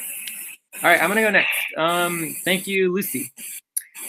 I thought this session was very good as well. I felt like we got into, if anyone takes notes for me, that'd be great. But I felt that in general, it was just like we got into some really deep discussions that have never been able to have, really get into them forever, really. And I think these were the right people to be here. So we don't really do good on our double teams. But I actually feel like this is an important double team. So it's a double team: Steve, Jay, Jorge, Albina, Lucy, right? So I don't know if we've ever met before, but technically speaking, we should be recording all of our double teams. We're not good at this at all. And we should have a double team doc that we record every time the 5 of us meet. Because I think that some really good things happened today, and we should continue that discussion. From there, what I'm going to be focusing on for the next few days. Oh, and it's what time is it? It's 11 o'clock. So I guess I'd be at 1.5. But this started after 9 o'clock, right? Oh, it started at 8:30. Yeah. So I'll be at like 1.4 or something like that. So I'm at 1.4x. So 1.4x night. I'll be at 1.5. Cool. Oh, you're at 1.5x? Okay, let's add that. 1.5x morning, right? So whoever Albina is, yeah. So, let's see, where was I? I'm focusing on for the next 3 or 4 days. Like my main focus is EXA. Like there is so much going on with EXA right now. It's crazy. There's like a huge event on Stanford campus. Supposed to be there on Thursday. It's going to overlap with Andromeda. Oh my God. I'm still going to try to come to Andromeda some too. There's like at least 5 deliverables that I'm supposed to complete in the next couple days to the next week for all these different things related to like legal stuff and, you know, token this and, you know, I'm now working with all these external organizations, specifically this one in Hawaii that we need to redo this entire proposal. We have all these meetings like tomorrow and other things. Anyways, it's a lot. From there, obviously within FCAM Community Network, I'm going to be doing, you know, invoicing, getting ready for like the full moon, hopefully some Saturn sessions, the payroll, especially payroll setup. And then the most important of all that I can't forget, that I probably would forget unless people remind me, is the taxes. Like we got to get those nonprofit taxes I'll remind you. I will remind you. And it's not just reminding, it's making me sit down with Melinda for like an hour or two. I'll be there tomorrow night. I'll make sure it gets done. So remind me and Melinda. Yes, I will. Cool. Oh, and tomorrow is going to be big time with the Cobalt main session, which is going to be big, I would assume. Because every day there's like 10 people. Bad enough. Last week's was bad enough, please. Yeah. One other thing that we forgot to mention today that's very important is that the Sonic session recruitment is the next in line. So as soon as the recruitment commission gets functional, their priority will be recruiting for this group in this session right here. So we need to recruit for Sonic session and get this session fully functional. None of us are from the Sonic team, right? So we're going to be recruiting at least 3-5 more people for Sonic at very low rates, probably, you know, $100, $200, $300 per person, maybe less. I don't know. And then after that, maybe Hydra. And then after that, either Hydra, and maybe some more support for Andromeda, and then we'll go to like other. Well, Andromeda now has a lot of people, you know, showing up, or a lot more people showing up with Asif, Albina, Lucy. So there's actually more people showing up, so it's really getting a little more work done besides just one team. Well, but so Sonic definitely needs the love. It's their top priority. As soon as the recruitment commission's functional, boom, their focus is Sonic. All right, cool. Check. Steve. All right. I think this was a great meeting. I think Jay's right. This is a good group of people because we all have good ideas and have some knowledge of what we're doing and are committed to the organization and its ideals and ideas. I'm really happy that we're finally prioritizing setting up the new business. Both for my own personal, you know, it'll help me personally as far as my pay rate goes, and so that we can do some good for maybe the FQN and the world. I'm happy I found the series stuff when I looked at the calendar. That nobody realized was happening at the same time of the Saturn. That should be really nice and interesting. And maybe if we have a live thing in local SFA, we might get a little more fundraising in. I am at 1.75. It started at 11. It's now 1:53 a.m. So I guess by the time we're done, it'll be 2 a.m. So it'll be a 3-hour meeting. Some of you have been here a little longer. You started a little bit before me. My goals for the coming week, for the next couple of days, are, of course, for entities. Make sure the nonprofits get taken care of. Payroll setup and everything that goes along with that. What else? So we're doing some work on the midweek check or co-chair work, Lucy.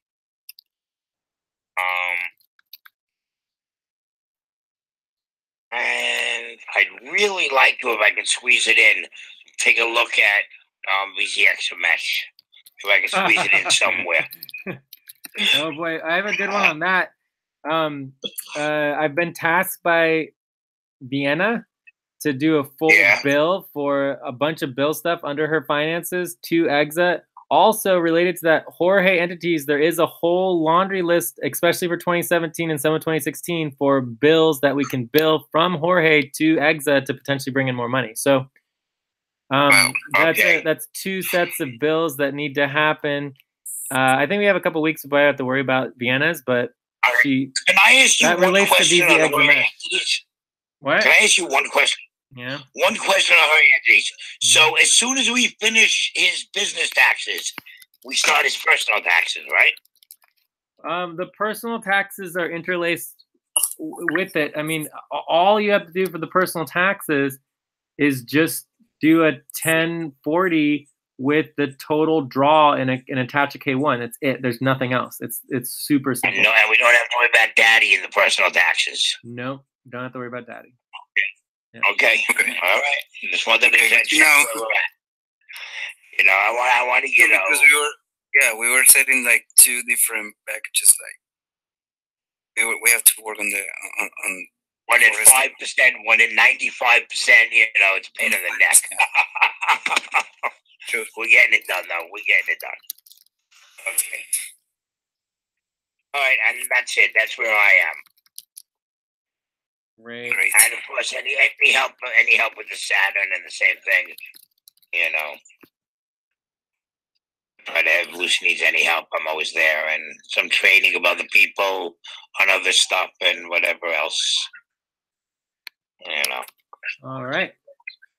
I think we're done. The overall ranking is priority or not? Well, I think we need to train some people like Steve or Joseph to do that, because we cannot focus on that. Which one are we talking about? Which one? Me and Lucy went over in detail the overall rankings for about 20 minutes on Monday, I believe. And it's important because it involves every single session, every single buddy team, every single main session, even our global sessions. The rankings is essential because it determines. I think the contribution rankings. All of it, yeah. Really important. The contribution rankings are important. The overall rankings are important. It's all just part of our systems. Just like payroll, we just need to know the rankings so that we know who's responsible for what. Because it determines all of the responsibility in the organization. So, I want to take on. We get Miguel working on some of that. Ooh, that's a good idea. He'll be really good at that too, and he can work with me on it. Yes, he would. Likes that kind of work. Because I want to be involved in it as well to make sure that the more the leadership's involved in it, the better. But we have to train people to actually do the work, and then he can train other people too. Right. To us, we can't do all the work. Yeah, and that would fall under worker coordination. I don't think it falls under anything. I don't think it's in our budget. I don't know if it's UMBUS. Well, it might be worker coordination. Maybe we can stick it into it's not really UMBUS work either. Contribution rankings would be worker coordination. Yeah, maybe worker coordination. Yeah. Okay. Yeah, so, it's under worker coordination. Yeah, everything falls under worker coordination. Has a lot of things. I think you need to check on the budget for worker coordination. Yeah. Because a lot of things is under worker coordination. I know everything's under worker coordination. It's who has the responsibility for overseeing worker coordination anyway? We don't have anybody. There's no one who does worker coordination. We have Abdul. Okay, Abdul. Yeah. When I said I didn't want to do it, Abdul said he would do it. So yeah. Okay, so Abdul needs to step up, but that manager position is overseeing 100 things. So his focus should not be on any particular task. It should or responsibility. It should be focused on the overall coordination of all workers. Abdul's not good at. I'll be honest. Abdul's not great at that. He's not. Yeah, he's not great at that. But he can learn, and he can doing work. Great at doing individual work. But I just maybe can tell by Albina. Yeah, I can help Abdul. Maybe you can help Abdul with that. Maybe we'll work on that.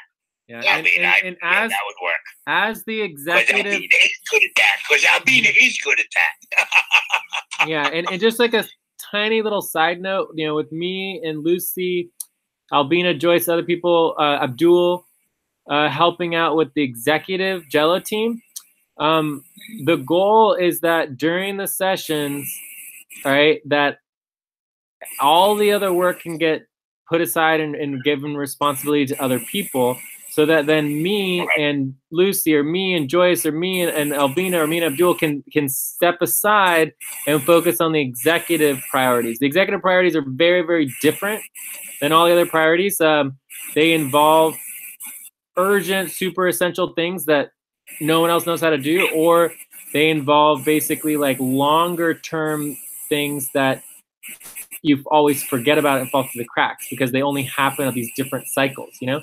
So they're very important for the organization. They all relate and go into the Venus session where the executive is rooted. But anyways, hopefully we can all work together. Like, the executive is very important, but it's only as powerful as we are able to collaborate with the entire team, because, you know, the amount of time we get to actually work on executive is like, you know, so little, you know? So it's just hard to even find the time to work on it. We know that. Yeah. We know that. Yeah. Catch 5 minutes from me and Jay here, 5 minutes from me and Jay there, and Exactly. Cool, okay, guys, it's 2 a.m. I have to drive Evelyn to work at 8:45. Bye. Bye, everyone. See you guys later. Good work. Bye. Thank you. Bye. Ciao.